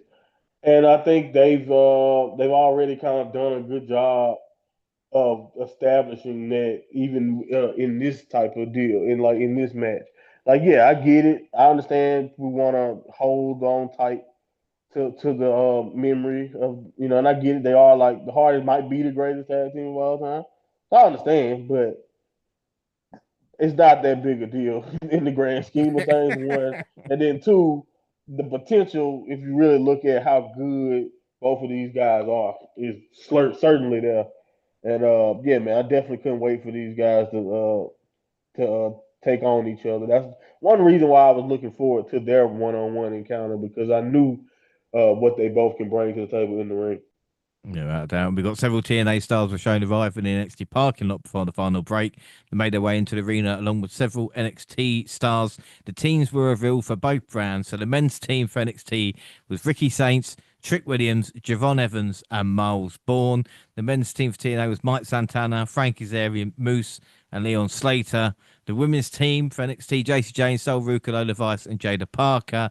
With TNA had Kalani Jordan, Kathy Lee, Jessica McKay, and Mara Sade. The show ended with a big brawl between everyone from both shows, and Ava and Santino were powerless to stop it. And again, a nice way to brawl to end the show. But what are your thoughts on the teams being picked as well? Because we did touch on it earlier, but the women's team for TNA maybe. I don't know. I don't know. It was all right. Yeah, man, it was weird. I mean, I get it, but it's just kind of weird to me. I mean, the inspiration was kind of a no-brainer, mostly because of their ties to, in their past to WWE. So I knew that would kind of get a good, nice pop in a sense, So I knew that they were probably up, as far as the tag belts, the way things seemingly were going for them, they would probably be the tag champs. But in my opinion, and I know we're gonna get this rectified, but the treatment of Jordan Grayson and Joe Hendry on this show was just so hilarious to me, because I get it, like, it makes sense, because I guess, especially for, like, Joe Hendry, because he's literally still under contract. The Jordan Grayson one to me was ridiculous, mostly because it's just like, Jordan Gray should have been the captain. I don't care about yeah, Kalani could have been the automatic member, but it's like, Jordan Grace is literally a big reach. She was the first Impact person we had seen on WWE television. You know what I mean? Way before even the partnership was official. And so, like, in my opinion, that almost automatically qualified her as just like an ambassador. And if she wasn't going to do that because she's under contract in NXT, they could have had such a fun little angle there, in my opinion, of what will she do and what won't she do. And then, but whatever, that's fine. The treatment of them was hilarious to me, but it just felt like a glaring hole missing from the Impact team when it came to credibility, almost. Even with Kalani there, because, like I said, you have to glorify. But then even with Mars today, even though I understand, like, she's been hanging out with the Inspiration, she's been hanging out with the Hardys, so I kind of get it. But it's just like that she was literally just in NXT, so it's just like the Impact team got a literal NXT talent, somebody who only been in Impact for a cup of coffee, and then the main attraction for getting the two ladies from the inspiration is pretty much their ties. Almost like a lot of people are gonna get nostalgia about the iconics. So it's like, wow, what an impact team that don't really represent impact if you really think about it. But to be fair, I know all the stuff around Masha, and I don't know how Mm, many diehard, I don't know how many straight up impact women talent that don't have ties to WWE at this point were even are even available, because you can almost make that same argument I just made about Mara or some of these other people for Indy or even Xia Li. So it's very interesting. I don't know who would have been your pick to throw in there that would have made sense for Impact. So I don't know. You know a little bit mm. more about the women's roster than I do. Y- But you Yeah. know that team was very weird to me. Yeah, the women's roster's been a mess. Let's talk a knockout, the knockout division in TNA since the relationship with NXT has been awful. They've not really been building many stars in themselves, and I don't know why. If they're kind of against it and stuff like this, it's like we talk about the inspiration. They're always on like the kickoff to a show as well. I don't know whatever reason. And again, we've not mentioned Masha Slamovich, who yeah is not around anymore. She looked like she was going to be the next big thing, maybe in NXT as well. Like I said, former champion. But as we mentioned with Obafemi, sometimes stuff from outside does happen. And yeah, Masha is just not a thing anymore. And well, we'll just move on. October 2nd Impact.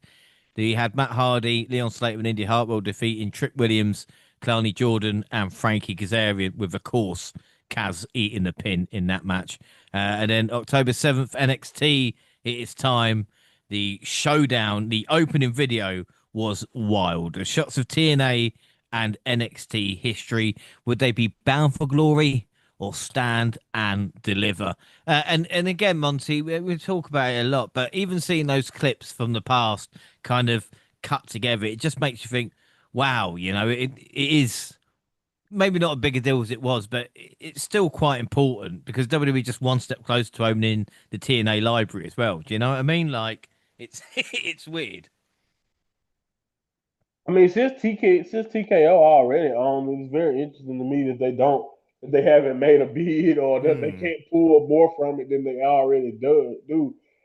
Maybe it's under like a different umbrella of TKO. So I don't know, but yeah, man, definitely a great opener. I mean, as people like me who or you too have been like a fan of Impact from back in the day and been here from like the inception of the popularity of what NXT is, and kind of can see the NXT in its many forms and even Impact, because like I always love to mention, not to gloat or to point out that, in my opinion, I thought Impact would be dead by now, but Impact has survived a lot. You know what I mean? Like they have been through a lot. They've been through a lot of different incarnations, a lot of different versions of it. I know they may be far away from their prime. I know some people feel that way, but I also think they've been doing a really good job of finding a way to kind of build themselves back up. Just so to even be here, whatever version of them, to even still be here and be important enough for us to get the opportunity to do this, because I do think, because we're all so spoiled as wrestling fans these days, we don't understand that we are very, very lucky to even get a chance to see something like this, even if it's not even really two different companies anymore. You know, to the way it's not to the extent that it would be if it was WAW with two different ownerships and all that. But I do believe it's still pretty damn cool, and I think this package kind of shows that. Yeah, exactly. Yeah, it's the type of thing, when obviously with like the WCW and ECW, and then they started kind of showing stuff in WWE, and it's like, yeah, we will get to that stage, I suppose. But at this point, it's still pretty cool. The Dudleys and TNA president are in the crowd, and the first match tonight saw Matt and Jeff Hardy take on two members of Dark State in a title versus title match. Before the match could even begin, all four of them attacked the Hardys, and Matt and Jeff sent them back out. Griffin almost botched an attempt at finisher from Dark State, but he and Matt recovered. That led into Matt and Jeff pinning Lennox to become the new NXT Tag Team champions. I mean, Monty, what would you think of it? I mean, Booker T called out the botch. Fair play to him, you know, but he's always gonna. But this is a good way to start, and I will point out as well: Dark State in black and Hardy's in white. Maybe that's trying to tell us what side we should be on. Whoa. Anyway, no. I get it, but yeah, yeah. I mean, okay. I don't know. I'm not gonna say that. Did the match was the match clunky or did it go? I don't want to say it went off the rails, but like are the Hardys what they used to be? Not necessarily in this dark state.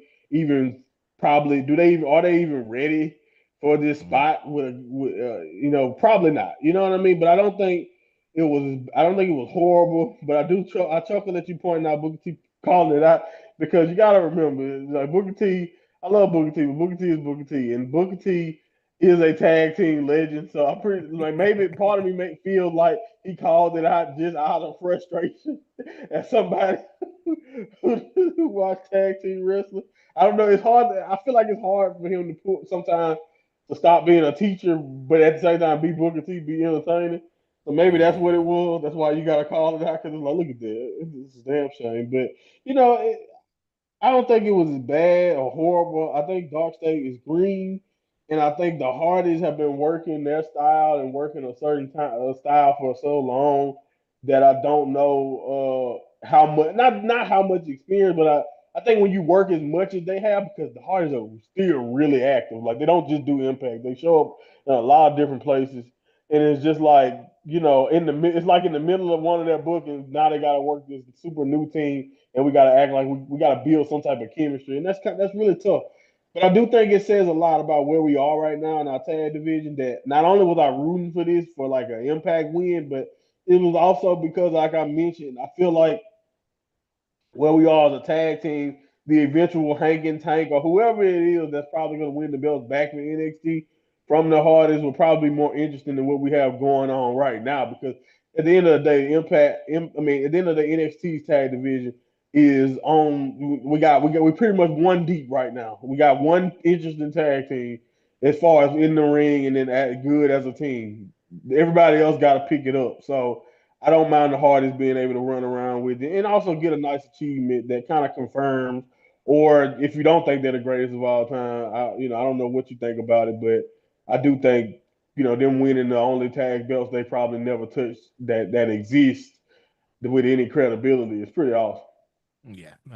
Again, mine's a bit, I do the Hardys top five, but, if we're going to say it, New Day are the greatest tag team of all time. So, yeah, suck on that, That's fair. Hardys fans.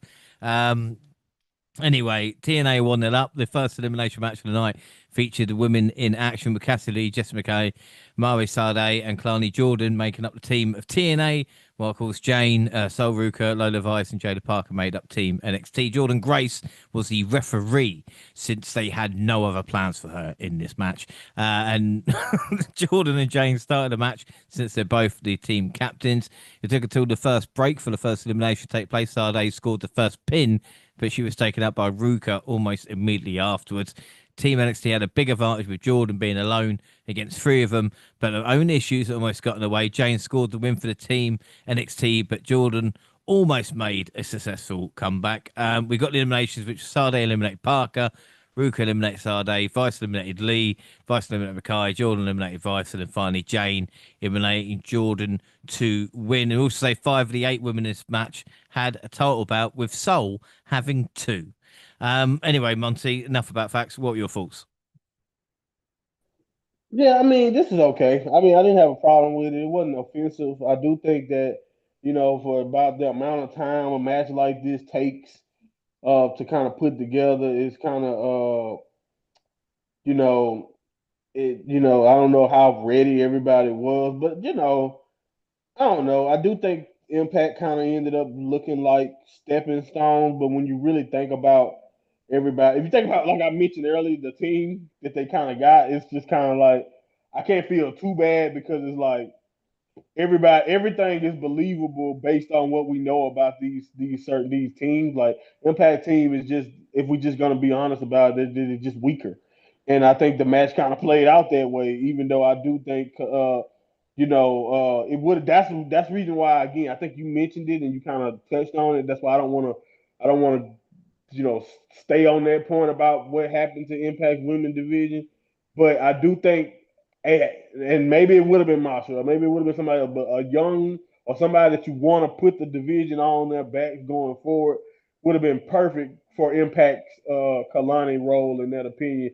So it kind of the 1-on-3 comeback to me spot reserved for Kalani just ended up feeling like, oh, okay, well, this is NXT, you know what I mean? Yeah, But yeah, like if it would have been what we probably would have got, which is an Impact person being here, you know what I mean, and yeah, representing and putting on a good performance for them, I think the finish and all that would have been even more interesting. And I think that's kind of the biggest thing that kind of held it back is that honestly, this match just showcased the difference in divisions, and Impact didn't really look up to snuff at all when it comes to their women's division. But it was still cool to see everybody. I thought that was fine.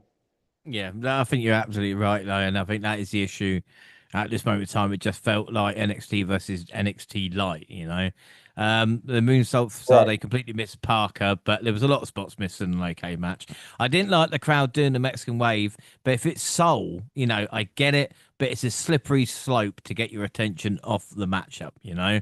And again, this is like an invasion. So again, I don't understand why they did it. But imagine 2 years ago, like you talk about, with a team of Jordan Grace, Jenna Parazzo, Taya, Valkyria, and Tasha Stills, who is criminally underused as an in-ring talent in TNA. Like honestly, you talk about someone use Tasha So Stills. they do still have Tasha. So okay, yeah, I don't Yeah, yeah, yeah. understand. I don't understand why they don't book Tasha because she's pretty She cool. she's Ali's kind of like right hand woman, which kind of makes no sense for the Barika's badass character anyway. But what I'm hoping is Kira Hogan, if she is leaving AEW, to come back to TNA. But then again, it's all pipe dreams, with tag team division and stuff like that as well. Mackenzie Yeah. Mitchell was also back as a ring announcer for TNA. There was no Tom or Matt on commentary, probably because of how hard it is to spell their surnames. So I kind of I kind of get that. Is it Hananafan? Is it and Ray Rod? Okay, They're gonna Matt they're gonna Card. they're gonna change him back to Philip for the night.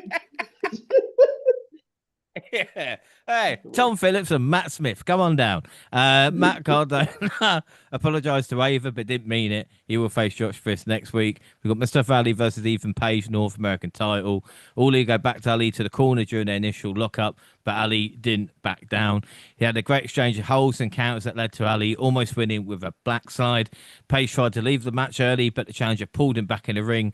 Uliga had the upper hand throughout most of the break, but Ali started making a comeback when he hit a sunset flip bomb in the corner.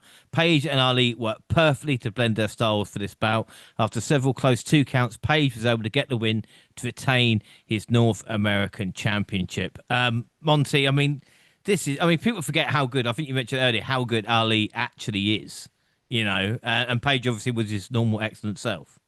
I don't think people even like. I think some people the criminal thing about Ali is that I don't think some people even know either, because you think about how much of his WWE run he was either a jobber or just not really doing anything important, and like how a lot of his best matches under the WWE banner was reserved for pretty much 205 Live, and then like I said, now even on Impact, like he's still doing what he does, but it's obviously to less viewers, less eyes. I don't think he gets enough love at all in general. But a match like this is a great example of why he is one of the best in the world. And I think him and Ethan Page did a really good job. I think again, Ethan Page one of the. I don't like how keeping hammering home the how much of a veteran he is, but he just really is solid at everything. And when you put him in the ring with a guy like Mustafa Ali, it is just, of course, they're gonna go out there and do what they have to do, and they did really well. And I think honestly, man, this match kind of flew by, but it flew by in a good way because they were just hitting all the spots. And I just think that Ethan Page North American title run, the North American title is still the class of the NXT, man. It just really is in a sense. When you think about what we've gotten, when you think about Obafemi, when you think about Wesley before that, and you think about Hmm. what we're getting now out of Ethan Page, and just how even when the feud, even like I said, Ethan Page got me to get a kick out of a Santino Morella match, and he made that enjoyable. Like that's how good, that's the type of run Ethan Page is on. And I think this match was really really good. And to me, what I love the most about this is even though Mustafa didn't win, I was sitting there hoping secretly, just like, you know what, this would be sweet if you let Ali win this.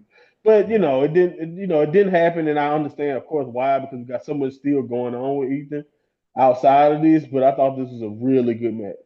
Yeah. Again, it's funny, isn't it? Because we talk about Page's match with Heights, and that wasn't a PLE match. This was a PLE match.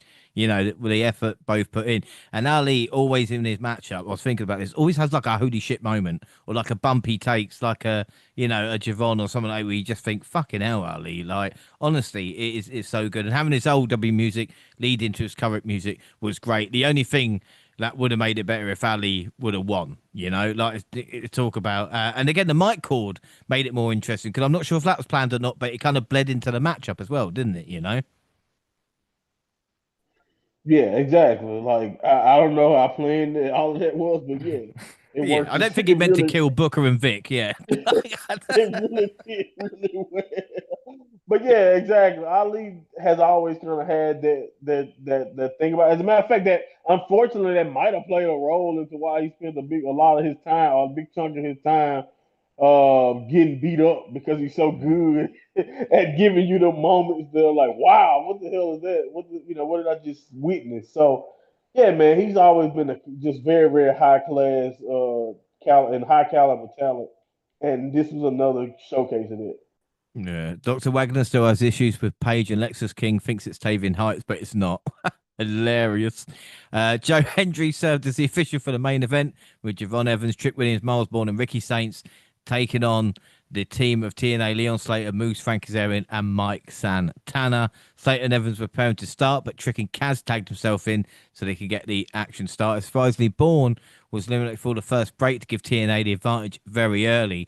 Even more surprising was Evans being the second man out when Saints reached for a tag late in the match. Williams left him high and dry by leaving the arena completely. The NXT champion put up a good fight match to eliminate two competitors after being ditched by Trick, but Santana and Moose were too much for him, and they got the win. Mike Santana pinned the NXT champion Ricky Saints. I'm just going to put it there. Other elimination, like I said, Kazarian eliminated Bourne. Slater eliminated Evans. I love that as well. Leon Slater eliminated Javon Evans. Saint eliminated Kaz and Slater when Santino eliminated Saints. And this was everything that it should have been. You know, this felt TNA versus NXT, and TNA came out on top, even with Trick being a prick, you know? Yeah, and I think honestly, that's kind of like the role. What Trick Williams did would have been a great catalyst to turn Jordan heel. Even though I understand y'all didn't want that to happen, but at least it would have made a little bit more sense because I don't understand. Trick has been kind of trashing Impact this whole time, so that's the kind of thing that confused me about it. Other than let's just say, like you just said, Trick is just being a dick, and then like, okay, he's just taking it to that, like, just being a dick. He's just doing it to be a dick. You don't really have a good reason to turn on Ricky there, but he did it. I guess the ego with the co-captain thing, sure, but whatever you can do to justify being an asshole. But yeah, this is cool. I agree with you. I thought it was everything it needed to be, and I'm glad you mentioned that because I didn't want people to get so wrapped up in the fact that Ricky lost, but that kind of is like that goes into the logic of why not people frustrated, but that's the reason why we are what we kind of are, and that's the reason why I keep saying in the long run, Ricky is probably going to be a heel because in my opinion, they don't book him they're not going to book him dominant. If you're not going to book him to come out on top, then it's like one of those situations where it's like, can he really just keep smiling and just keep on with the keep on Mm. in a sense, and then losing like he does in a sense, But I don't mind it as far as Mike winning because of what not because of what I know, but it's just like I get it. I felt like it was gonna have to happen. Like somebody was gonna have to take that pin, and logically, who should have took it? Probably Mm. the Impact champion, so to set up the Impact. But hey, let's just shit on Ricky some more and set up his heel turn that I think probably is gonna have to happen at some point. But I'm not gonna get too wrapped up in it. Like you said, I think they kind of bought themselves people to not worry so much about it when you call it a showcase. Because now I just feel like this wasn't nothing but an expedition. Was Ricky even trying? This is just a showcase. He wasn't Yeah. trying. Yeah. Yeah, I mean that's the thing, isn't it? But again, it's interesting. It's like you said, to might get pinned, and maybe that's why Obafemi, was not in this matchup because Which is again, if I insane to me. It's like, yeah, I don't want none of you bombs to pin over. yeah, exactly. Like, yeah. No TNA talent is touching our prized possession. So yeah, very, very interesting. We move on to Impact. October 10th, Jordan Indy signed a contract for Bound for Glory, and Joe Hendry had his last match in TNA, losing to Eric Young. We knew it was his last match because the commentators said it. Plus, he waved goodbye to the crowd. So again, Jeez. whether he yeah, I mean, just to give it away. Whether he shows up, well, he's in NXT now anyway, isn't he? I'm about to say, doing his appearances, but whether he'll, I mean, a Royal Rumble appearance, I'm not sure. But again, you never know, do you? So again, Joe, we hope this is the right decision. It probably is. It is. Yeah. Yeah, yeah. I don't know. I think it depends on where how high you saw him in the first place. I think he'll be fine, but I guess we'll have to wait and see. Mm. Right, so October 12th then was Bound for Glory. And this is just notes for the show. Like I said, probably won't be a full on review, but see what happens. The Hall of Fame was the beautiful people and Mickey James. Hardly anyone in the arena to start. There was a guy dressed as John Cena on his phone behind them, and he is an arsehole. For a couple of reasons, he's an arsehole, but he's an Yeah, arsehole. Who fucking shows up at a TNA event just as John Cena? Look, I know I went to an AEW show in a Drew McIntyre top, but to dress up as full John Cena, like some sort of fucking. Anyway, let's move on. Victoria inducted Mickey, and I will say Mickey James made the groundwork for AJ Lee. And again, AJ Lee then continued that and continued that. There was no Nick Aldis. I can't believe they go to Australia just to film a backstage segment, Monty. But again, maybe Nick just wasn't allowed to be shown or something. I don't know. But Mickey James going into TNA Hall of Fame. I mean, what a talent! She deserves going to WWE Hall of Fame, in my opinion. she should. Yeah, she should already be in that one, but she definitely deserves both. She Mm. did. She did. She did a good job when when she was. Whenever any division she's been in, she's been like one of the shining stars when it comes to the women. A true trailblazer. I do. I think I. I'm sorry. The first thing that came to my mind was the man, Impact had some funny angles, right? Did she get pushed in front of a train or something by James Storm? Yeah, it was good and bad times, Yeah, all right. man, what an angle! Yeah, the first thing that came to my mind for some reason, I'm like, that can't be the best memory I have. Big James Impact. But anyway, yeah, no, she definitely deserves it. She's definitely a great knockout who set the tone. Every matter of fact, she left, came back, been there multiple times. So if anybody would deserve it, just for consistency and always kind of coming back and being a fixture in Impact, she definitely deserves it. But I think it's a no-brainer. The problem is since we have to put people like Stephanie McMahon in the WWE Hall of Fame, she might look a lot less good as she looked here. When she get in, Oh. she might be like 80 by then. Who knows? Because you never really know who they're gonna put in WWE. She's definitely gonna get there. Hopefully, please just do Part of it. me wishes they'd bring Trish and Mickey as like 8-year-olds back getting power bombed by the latest superstars. Do you know what I mean? Just to bring, carry on that May Young tradition of, just up women Oh, getting beaten up. Anyway, Macklin versus Kaz was fine with Steve winning. Blanchard versus Miller was a clusterfuck. Poor Gia.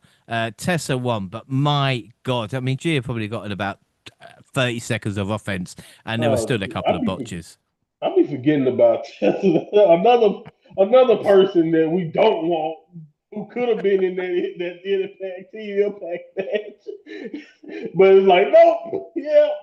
We're gonna avoid that fire. So let's just keep her away too. So yeah, I forgot. I be forgetting she's still employed there. But yeah, I don't know, man. The thing is, this is what I will say. You know, the funny thing about it.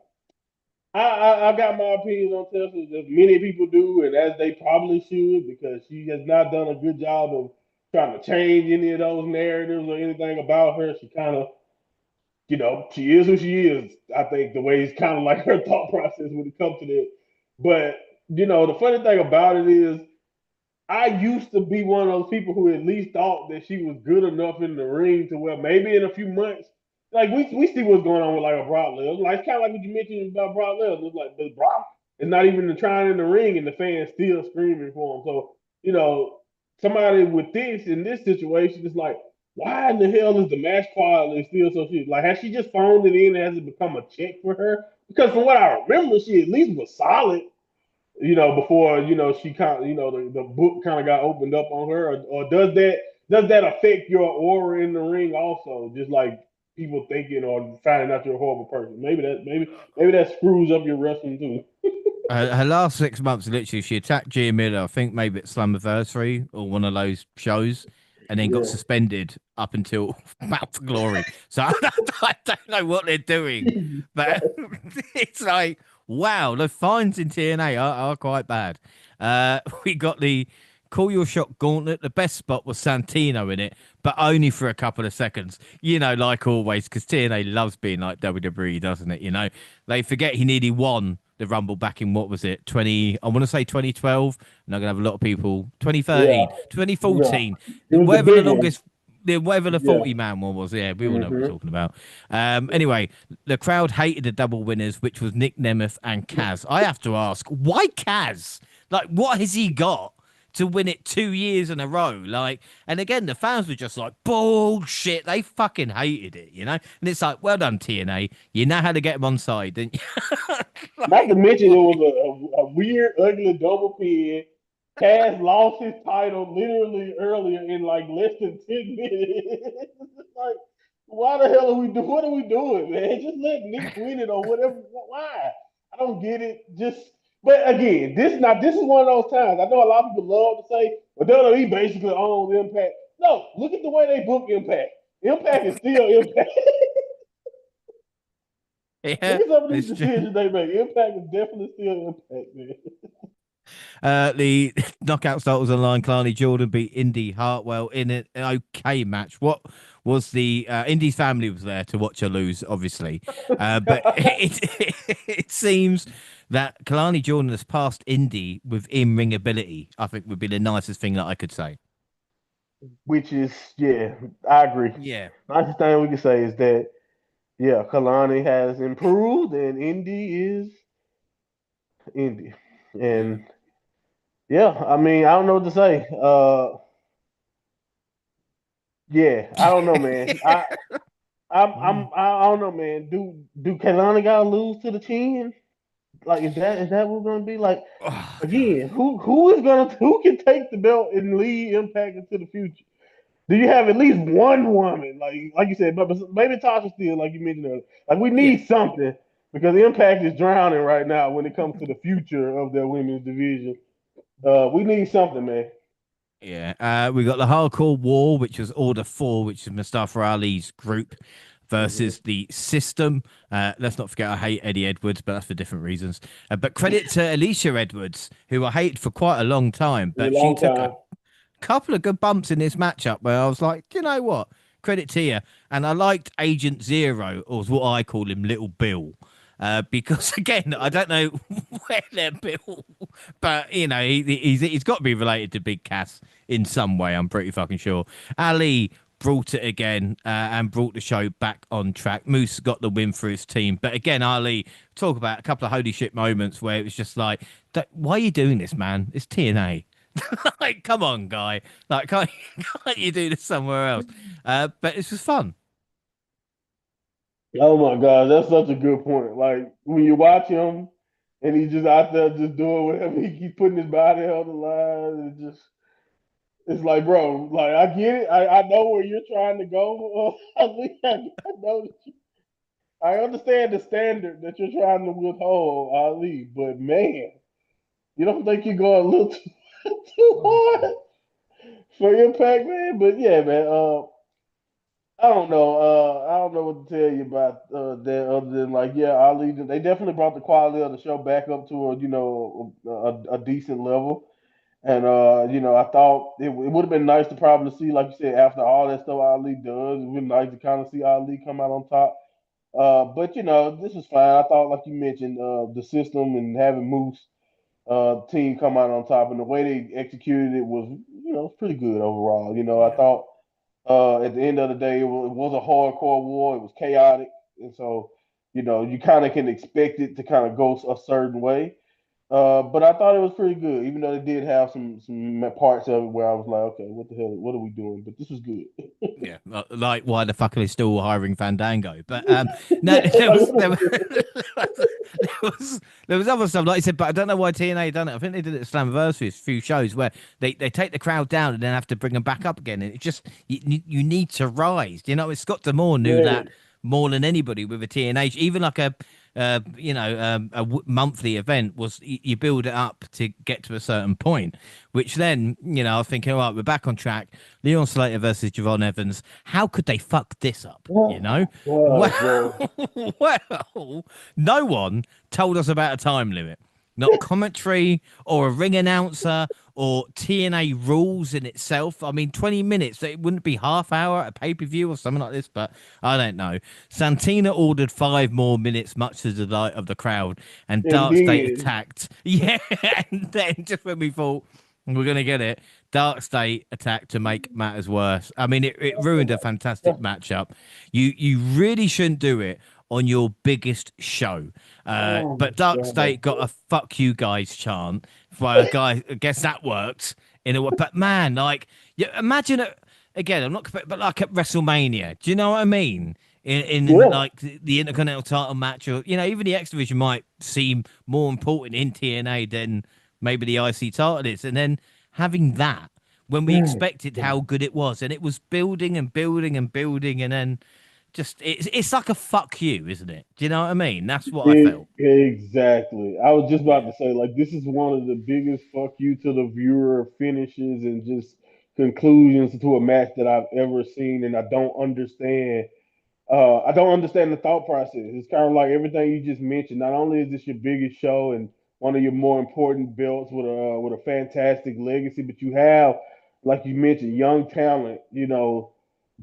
Pushing their bodies to the edge and just up in the bar, like you mentioned, right? Building, building, building, and we get to that conclusion. It's just this is one of those things again. It's one of those reasons why I'm harping on the way Impact books things, and I'm not trying to act like I'm not trying to bury them, but like and maybe like you mentioned, like when Scott D'Amore was there, or different eras of Impact would have known better, than to kind of give us this type of finish. But when Impact gets the label as a brand that always kind of trips themselves up or shoots themselves in the foot, finishes like this is why they got that thought process of people saying, "Oh well, Impact is gonna Impact again. They just Mm, gotta, they have to be Impact and do something like that because it doesn't make any sense why this match had to conclude in this fashion." So yeah, man, and again, I get it, but like they're both very young. And let's say you want to book. I don't think we especially us who watch both. Does Javon lose anything from losing in the way that no, match was going straight up to Leon?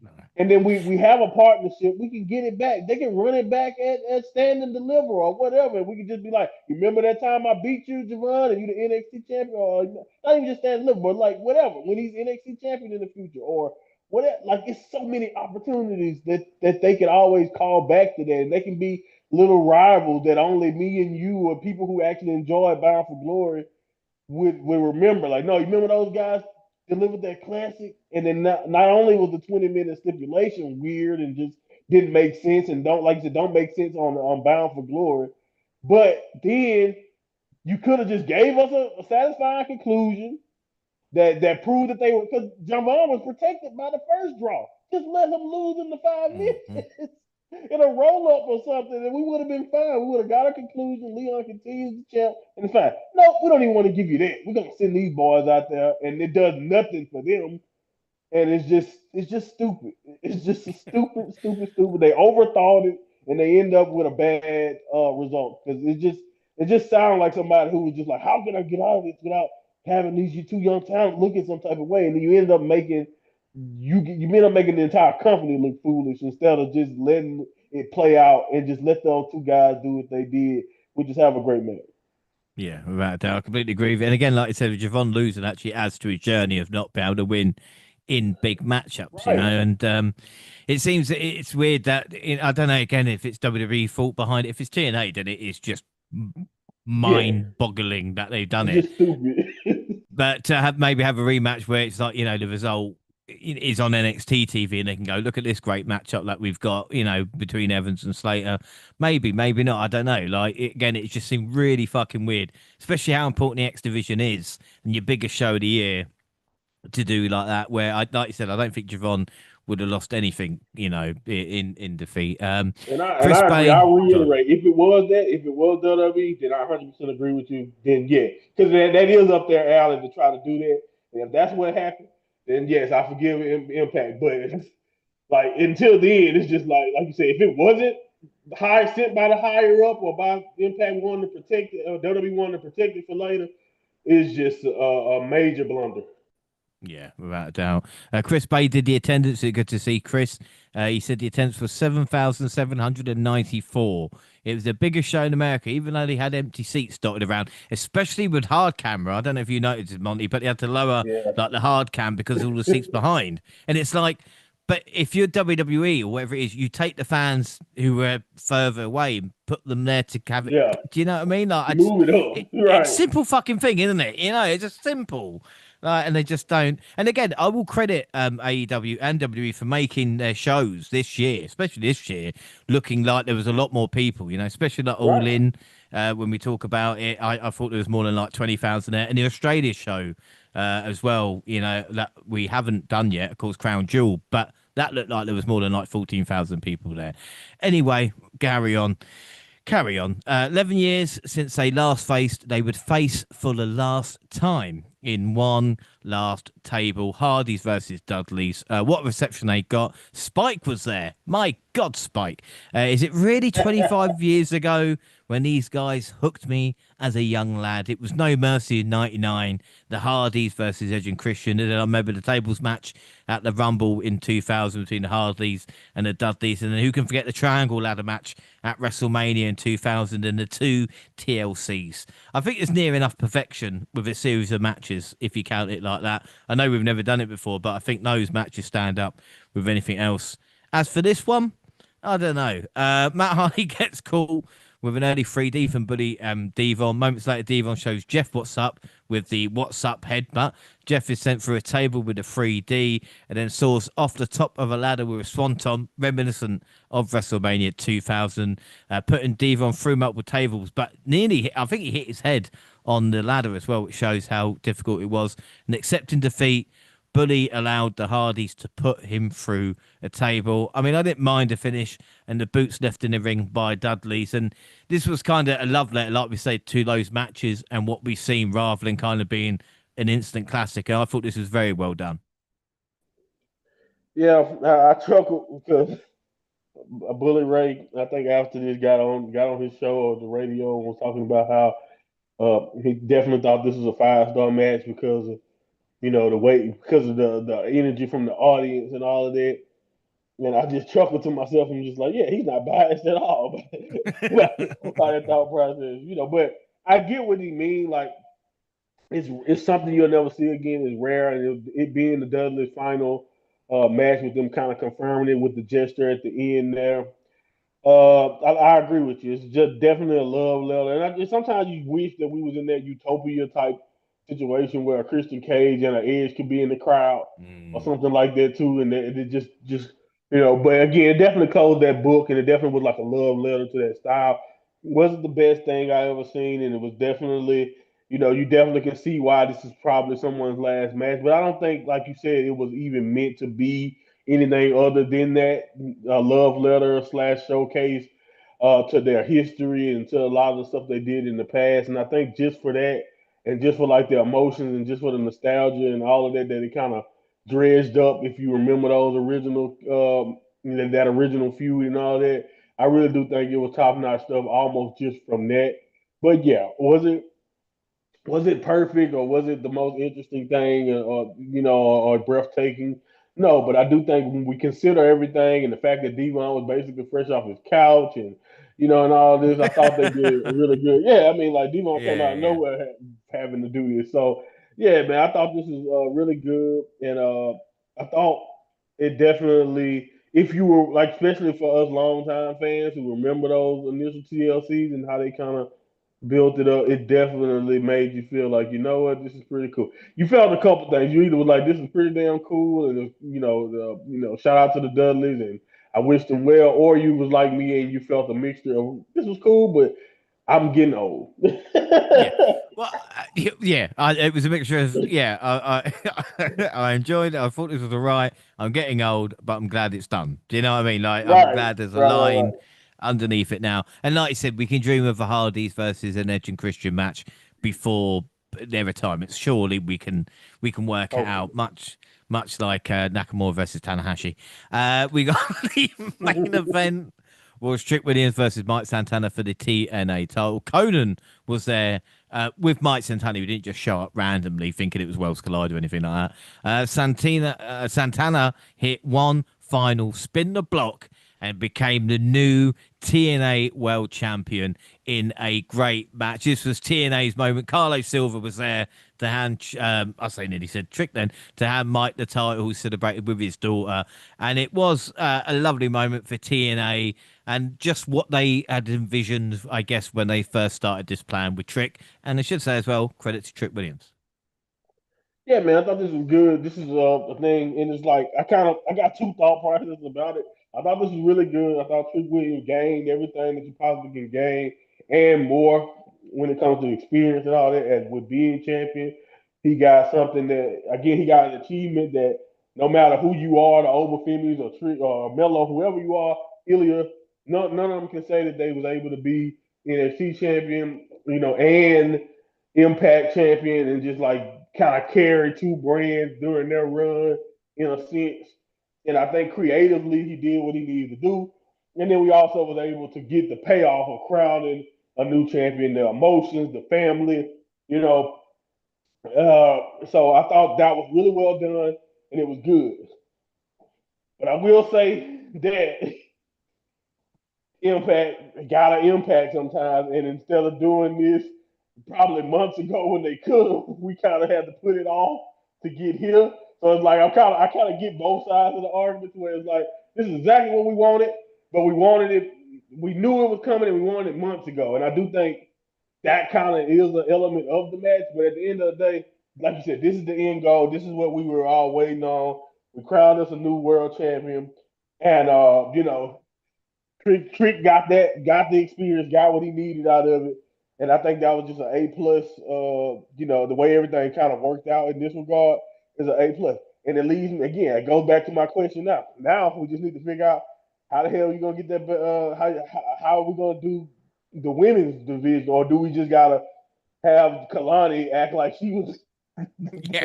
is Kalani the end result there? Like I doubt that was the goal. So yeah, maybe they already did that, and because of Ash's situation, we kind of got screwed out of it. So we kind of got to do it again with somebody else. But yeah, so I guess we'll see how that work out. But I think as far as Trick Williams running Impact and as far as crowning the champion, I think this is the best we can. I think this is about as good as you could ask for when you think about it. Everything, all things considered. Yeah, and I should say this being TNA, they they said they were gonna tease their call your shot, the trophy you can cash in basically, not only with Nick Nemeth but also, of course, with Kaz. So it's just like, yeah, you've had enough, and there we go there. But I thought it was interesting. I mean, again, I like the arena, I like the way it looked. It felt like a big show, but I just don't know if TNA. It's weird. I don't think it's where it needs to be with like crowd and money taken and obviously I think at the moment, but it's not. It's just a shame it wasn't TNA 2 or 3 years ago. Do you know what I mean? It. I don't know. It just feels like it is a bit WWE light right now, and I don't know if that's right or not. But it just that's what I Yeah. feel just as a TNA fan. I don't know what you felt just watching it and just being like, what the fuck have they done? Yeah, I mean, I think my point of view is a little different because again, I've always been one of those people who watch Impact in pockets, like in and out of certain eras. I never really watched it continuously, but I do think from a quality standpoint, it definitely feels like more of a WWE product. but it's definitely some things that still just remind me of like that good old TNA jank. And I'm not trying to act like Impact is just janky in a sense, but I do think Impact has certain things about it to where it's like, yep, that's Impact for you. But I do think it's just like you mentioned, it does reek of just like, oh, okay, this is just like a different version of NXT or like you said, the WWE in a different uh with different characters and a different sound to it, but it still feels like a WWE production these days. And I don't know if WWE can necessarily help themselves, like their influence is kind of always gonna be felt uh in this relationship. But yeah, you do wish that Impact felt more like their own thing. And like I know we'll probably never get Impact in its prime again. But yeah, it's one of those weird things because, like you said, on one hand, it kind of feels like the company is still fine, but and TV deal and all that type of stuff being negotiated, or I don't know if they have negotiated it or not. But yeah, I know it feels like they're fine, but at the same time, I wouldn't argue with anybody who felt like they may be dying again by comparison to where they were, even if it's just from a creative standpoint. So I don't know. I'll let you kind of carry the torch when it comes to where they currently are. If you feel like it's WWE light, then I definitely don't watch it enough to disagree. But I did, at least for the most part, get an enjoyable show out of it. But it definitely still has its problems, and I think it was evident with with certain decision making and just even the pacing of the show. But I thought it was okay. It was still fun to watch. But I think that's my issue with sometimes with even talk about independent wrestling, where you go to a show and it goes featuring WWE star X or ex WWE star this, rather Yeah. than putting your names on the marquee themselves. And I think it said Mike Santana and people like Moose and others um, could maybe be in the forefront rather than them being like, oh look, it's this Dark State ruined the best match on the card, you know what I mean, Yeah. and stuff like this. Yeah. So again, it's interesting to. I mean, again, you don't get more subscribers and more fans if you don't do stuff like this. So again, it's poison. We've seen it before, haven't we, with wrestling promotions and all this lot trying to get to that next level whilst what I mean, trying to keep everything going. It's interesting times. Anyway, last NXT was October 14th. We've got a recap of NXT Showdown, and Ricky Saints made his way to the ring. He said he's tired of having to wait for a challenger and called out Trick Williams for a title match at Halloween Havoc. Trick appeared on the big screen and said it's not his fault Ricky couldn't get the job done last week, which is ironic seeing as Williams just lost the TNA title a few days ago. But that's where we look like we're getting it for Halloween Havoc then. Trick Williams versus Ricky Saints. And that was a very quick turnaround for both of them. Yeah. Very quick. It makes sense though. I get it. I think I kind of see this is I think if I feel like Ricky has sent over on his way, this is probably Trick Williams' last viable storyline. I mean, he probably could do more with maybe Javon, but honestly, Trick is another one where it's like if he's not ready to call up, if he's not ready to go and do other stuff, then when are we gonna do it, and when is it ever gonna happen? So I do think this match with Ricky is a good match to go ahead and take place. I get it, and I think they do have enough chemistry to where we can see something solid here. But I agree with you also. That it isn't like they have a whole lot of time to build it. So I guess we kind of just got to kind of take what we got from the invasion thing. We got to take that type of stuff or the showdown. We got to take Mm. that, and then we kind of got to apply it to this feud because Halloween Havoc will be here before you know it. So I couldn't believe it when they said Halloween Havoc's next Saturday. And I was like, fuck off, is it? And yeah, apparently it is. So, yeah, it comes around quickly, doesn't it? The Hardys had a backstage segment with Leon Slater and Javon Evans. And then for the first time in over 5 years, Matt Cardona stepped in the W ring to take on Josh Briggs, who was looking to send Cardona back to TNA with a few new bruises. After surviving some of Cardona's biggest shots, Briggs nailed him with a huge running boot for the win. This was interesting. I mean, not since Test have I seen a big boot as a finisher, but not only that, I mean, poor Matt Cardona. Come on, you got to feel sorry for him a little bit. no, I don't. I don't feel sorry for him. And it's not out of anything to Matt, but mostly it's just because I know it. I know in his heart of hearts he was over the moon because he got that call.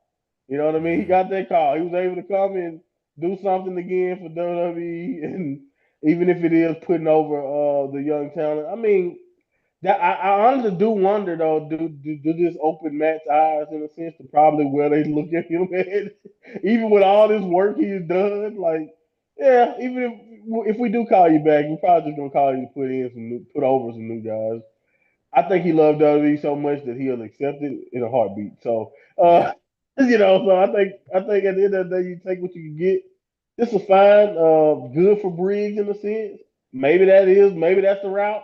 You mimic Test. A lot of kids may not even remember Test at this point, so maybe that's what you do. But this is fine and good for Matt in a sense. Like good for Briggs for the win, but also good for Matt because he was back home, even if it was just for one night. Yeah. And I love the conversation with Josh Briggs as well. Was like, you can't throw a clothesline, but if it's another limb, if you got another limb, oh, you got a big leg, haven't you? Why don't you use that big boot?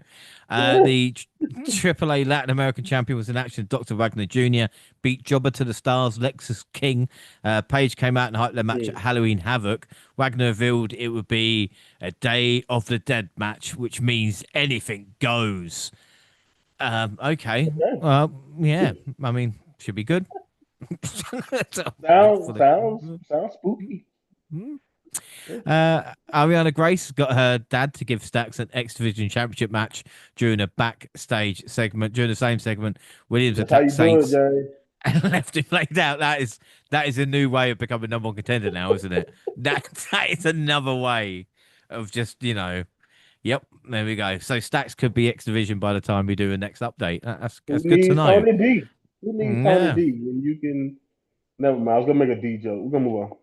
That's all right. Yeah, it's fine. Someone saying backstage would be Soul for Zaria's match versus Blake Monroe. Monroe got a chair from under the ring, but Soul did show up and took it from her while the ref was dealing with that. Monroe used her hair pick to hit Zaria in the neck for hitting a finisher for the pin and the win. And again, I was just like, oh, okay, right. And no, actually, I'll wait till later on to talk about it because there was something I need to ask you. Anyway, Fatal Influence had a video with Lani Reed officially joining the group. I mean, it feels a little mean to keep calling Jasmine Nix the weak link of Fatal Influence when she's not there to defend herself. Yeah, I'm just saying, you know. You don't want to accept our contract. You know what? She was too Yeah, weak. It wasn't yeah. because we were offering her a shitty deal. She's just weak. When she was in it, we were going to call it Fatal Shit, but we thought better not. No, poor bitch. Hank and Tank versus the Cullen versus Chase U. Match come to an abrupt end with Bronco Nima and Lucian Price attacked everybody. I shit you Yay. not. I thought this was Dark State for a second. Do you know that? And I was going, at least two from Dark State. I recognize them from somewhere, but no, no. Who can forget OTM? So we're building a tag team division, Jada Monty. did. Yeah, I mean, it's not a good tag division, but we're building it. You know, Dark State attacked the Hardys because again, Javon and Leon wanted the tag title match, and they was like, no, no, no, we've got shitter teams to use. All right, Like, we have worse teams to put in that matchup, and then a battle royal to find the next number one contender for Jane's NXT Championship closed the show. Competitors from NXT and TNA were involved, a total of 20 women. As soon as the bell went, everyone started brawling. Some trios tried to work together, but like always, they eventually had to fend for themselves. The final four were Kendall Gray, Jordan Grace, Izzy Dame, and Tatum Paxley. Dame took out Gray, and then she took out herself and Grace at the same time to give Nice. Paxley the win. I know, I know. I was pleasantly surprised by Tatum winning. But a couple of questions here. A couple of things happened. The Meta Girls had each other backs, which was a lovely callback. I think just to us, because I don't know how many other people care, but we Yeah. we appreciated Do other it. people even notice? Yeah, yeah. Us and Noam Dar and Aurora Mensah going. That's a nice touch, you know. Soul gifted a spot to Zaria and Blake Costa. So I guess Grace and Monroe are done. I mean, you did mention it at No Yeah. Mercy, but I was like, are we done after two matches? Like, They're I guess done. we are. I guess we are. Monroe's moving on. Yeah, And again, I think to say what women say about us over here, I think or I think Blake started to think with her, you know what, and like she's trying to ruin a relationship. She's giving up her bullying to start to just ruin relationships. So Yeah, yeah, yeah, okay, yeah. She's gonna move on to. I can't wait for her next promo about that. And the other thing I didn't get as well was Kalani Jordan as TNA Knockouts champion in that match. And this is another thing that fucking annoys me about WWE, where you make it seem lesser than. Do you know what I yep. mean? Like, unless it's like, oh, double champion, but then having Grace eliminating her, I mean, I don't know. I don't know why she was in this match. I And don't that's know another why thing too, they did this. because if you think what I've been seeing, it look like they're trying to make it so Jordan is gonna be maybe the next challenger, and I'm just like, so Blake is on to something else, and Jordan kind of goes backwards to like Yeah. the championship she used to.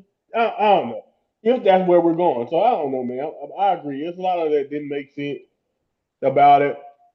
I get that I get storytelling, but goddamn, Zarya look kind of stupid.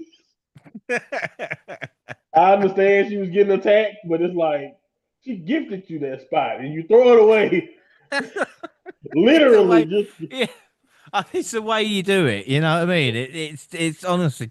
Have you never seen battle royal before? Like, just go through the middle ropes, go under the yes. ropes, do something. You know what I mean? Just It was like, such an avoidable way oh, to anyway, whatever. But yeah, yeah, so yeah, yeah, man, I understand completely what you're saying, man. It's yeah. a lot of weirdness here, and I'm with you, man. I'm starting to understand. I'm starting to. Part of me was like, you know what, James, you're being too much of a just just negative about WWE's treatment of Impact. They're not doing any of that purposefully. This is just you know, come on, man, you being unfair, and then they do little stuff like the Kalani thing, and it's just like, yeah, I get it. Yeah, I just don't know. And again, another weird thing as well was Tatum was celebrating with Lyra, and Lyra showed up and just she's got obviously a storyline on Raw at the moment, but she's in NXT a lot. And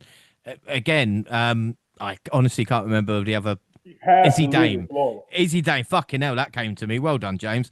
Yeah, it looks like there's issues there. So I don't know what's going on, if that's going to be another story. And again, Tatum deserves her shot. She's been around long enough. She's lost Yeah, a lot. Friends right, and matches. right. Like, We've been through a lot of incarnations of Tatum at this point. So if anybody is deserving of this spot, it's definitely her. And I think she's also. I mean, she hasn't had a shot since like that random triple threat she had. I think with like Laura and Roxanne. So which is a really good match. So I think it's pretty cool that she's back in this spot. And I don't know. I'm like you. I think she got too much going on with the whole uh, being the Cullen possibly taking advantage of her slash Lyra relationship.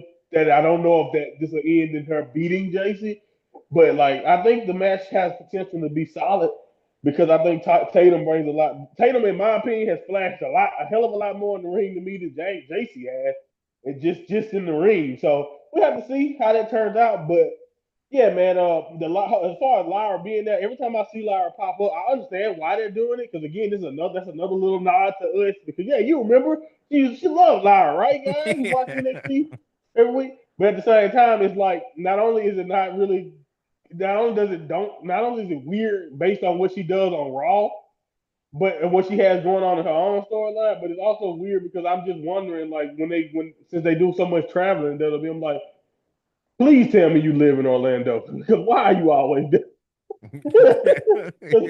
How are you able to still make it the impact? no, Well, yeah. I honestly, mean, make it not impact, make it the NXT. But yeah. yeah. So we're nearly done now. There's a couple of things I want to talk about. One of them is quite upsetting, really, because he's our guy, and we've not mentioned it yet, but he has been released from WWE, and that is Wes Lee. We did mention his North American title run. I mean, this I told you, Monty, didn't I? I'd say try and turn him heel and cut his hair. It's like Samson, you know? He just fucked it. You told me word for word, and I agree. And the thing is, it's not. I was just like one of them guys. I'm such a believer in the talent that I was just one of those guys who just kind of thought that not that, and not to be, I'm not being weird here when I say this about it. It's just like not to say that you didn't believe in Wesley. It's just I was hoping that because he had been booked so well and the talent was obviously on display during the entire title run, that they had more for him. My biggest problem is you do because what we agree on is yes, you cut a person's hair, you do all of that, you turn them heel, and yes, you're 100% right about that. But the only difference would be is if you do all of that, but you got an actual plan for it. And my problem is outside of that Ralston storyline, they had no plan. They had nothing to do for him. They had and not to say that he was the most convincing heel anyway. But my point is, if you want, you can make us be convinced by whatever direction you really want to go with a character. And he was such a good babyface. I'm 100% like you. It's like why change him at all if you don't have a legitimate full plan for this? So it's really unfortunate. But based on what I heard, too, he didn't even. It wasn't even like NXT gave up on him. Even though, to be fair, obviously his booking there play a part in this. But they asked the main roster, they asked Triple H, did he have any or whoever is over calling people up, did they have any interest in him? Apparently, it was no interest. And I'm like, a talented guy like that, the main roster have no interest in him. And I get it. At this point, the main roster have plenty of people that they talented people that they barely use and then they can't figure out something for. So I'm not really surprised that Wesley kind of falls to the wayside also. But it really sucks because a guy, when you really see somebody with his talent and as good as he is, whether he ends up in Impact or whether he goes to AEW, like I think it's hard for me to believe that you couldn't find a way to be featured. But it does make sense because if it's one thing we know about the main roster, is more so than your in ring talent. If they don't believe it as a character, they can put you in certain situations, then yeah, you won't be getting called up. And I think, unfortunately, we've seen it exemplified on NXT as where he is now as a character. I don't think you can do it. But the funny thing to me is if they just flip back to what was already working, he'll be perfect, even just in NXT. But they didn't do that either. So it's just unfortunate. Like a Devon Evans, Wesley of who he used to be, just straight up feud would be beautiful. We know what they would have the potential to do. So it just sucks that things turned out the way it did, in my opinion, because I saw the flashes of it when they did have a match a few Mm. weeks. The last big match I saw Wesley in was against Javon, and I saw the flashes of just how special that thing could have been. But again, it's one of those unfortunate things, man. The timing, and I think they move on to new characters to play a factor into that also. So it's just weird, man. It really sucks. Well, I hope it is like, because again, and you just touched on it then, and I'm just worried that WWE, will be like, okay, we got a Javon now. We don't need a kind of character like that. And then just kind of putting Right. these guys as similar types. Do you know what I mean? And that's not right because, again, there is space for a Wesley, especially as he was, even with MSK, you know what I mean? With Zachary Wentz and stuff like that, how good they were on NXT compared to like a Javon Evans. And yeah, not to have that matchup and stuff. And Wes, well, he is a talented guy. And I think you told me, the Rascals deals up with Impact at the end of the year. So hopefully, we might see him on AEW TV or something like that. Who knows, with talent. But with someone like Wes who had Yeah. such a, because I'm sure you and I were talking about how great Wes is and, the potential that was there. This is obviously before, the turn. And it's a Mm-hmm. shame again. Sometimes it's just booking, apathy, it seems, that puts a superstar down rather than anything else. So, again, when it's someone like Obafemi might be a little bit different, but if you're slightly smaller and you've been around developmental, and I heard someone going, well, why they got rid of Wesley and not Noam Dar? And it's not about that. Do you know what I mean? It's Right. not about get rid of someone for someone else, but maybe they see Dar as someone who can do, four or five things. I say that and I'll look and he's probably been released, but do you know what He'll I be mean? gone. Right. Yeah. Yeah, but again, maybe it's Sky who can do four or five things, and with Wes, it's like, well, he can do the face really well, but maybe can't do the heel. I hope not. It's a shame, though. Impact was a clip show with Bound for Glory interviews, so we have only got your thoughts on NXT and maybe even TNA because we have spoke about TNA quite a bit this month. But what are your main thoughts on NXT with this update? Yeah, I mean, I think we had some potential for some special stuff, but I do think overall it was solid. But it was definitely one of those times where over the last month, I feel like NXT was just we seem like we getting ready for another transition period because I don't feel like a lot of huge things have really progressed. Like I think Ethan Page, obviously, and of course, losing Obafemi as champion is a big deal. But I mean, that just feels like that's setting up for us to be in another transition where we might lose a chunk of talent, whether it's on the women. I mean, you can already see Sol Ruka and Zara teaming up on the main roster. SmackDown, because of injuries and other reasons, are already pulling and bringing new talent in as much as they possibly can. We've seen Javon on SmackDown recently, so I'm not saying Javon is probably going to be called up soon. I don't know if it will be the time yet, but honestly, if that was to happen, would we even like? That's the thing. I think as NXT fans, I've kind of learned that around when drafts may be coming up or whenever they feel like a new season premiere is ready to come, a big chunk of our talent might get taken out. And I feel like NXT is kind of instead of last year where they felt like a lot of storyline, last time a lot of storylines kind of got cut or a lot of important people were just taken away from us out of nowhere, and it felt like we just had a hole in a lot of the booking. It feel like now they're kind of like, all right, well, let's just get to the next week and do logical things, but let's not use too much talent, and let's not, let's see who we need to feature. Let's keep who we feature right now, and then let's wait until after WWE takes who they're gonna take, and then we can get back into like doing different and more creative things. But I don't know. I think the problem that we've been had in NXT is still the same. You know what I mean? Like we're not, but this is the reason why I say we're not even featuring like Lash Legend or like we're not featuring as many of the women as I feel like, other than like in the battle royals and all that. They're getting TV time, but they're not doing anything to advance much other than like people who are challenging JC and other than like again, I guess the stuff with Jordan Grace and Kalani and Mariah. But those people have been. We know that they're probably the way that sends the message to me that they're most likely safe. Maybe outside of a Soul Ruka and then who feels like she could be sooner or later gone.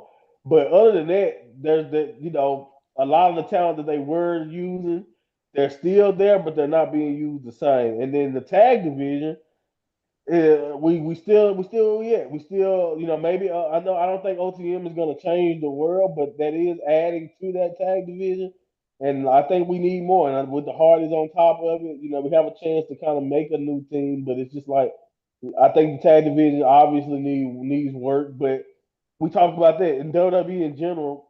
I don't think tag division is the priority, and that's just really unfortunate because it can be such a good way to get multiple people on television, get most people over. So it just sucks. But I think we're okay. We're like in an okay stage with NXT, but I feel like I'm waiting on them to hit that next gear when it comes to what's next for NXT. So we'll see. But the Impact show I thought did his job. I thought they got it out the way. I wish it became something bigger and an actual like branching narrative. And who knows, maybe it was meant to be something bigger. But so far it just seems like we're just gonna continue the relationship and using talent on both shows. And then as far as Impact, my thoughts overall on Impact goes, I think like we mentioned earlier, the best way to kind of describe them is that they feel like they're doing good, but at the same time they still have glaring issues that if they want to be that legitimate third brand or third option that because I've seen I don't know who it was, but somebody at Impact was trying to make it the case that they were already the second uh, option as far as pro wrestling goes over AEW. And I'm like, no, you're a long way from that, buddy. But like, you know what I'm saying? If they truly want to attain that, then they have to actually, like you said, they don't need to become WWE. Like they need to continue. They need to be Impact, and they need to establish a new identity for themselves. And maybe with Mike Santana being there, being the champion, that's one of the first steps into doing that. But I do think Impact is in need of a true identity.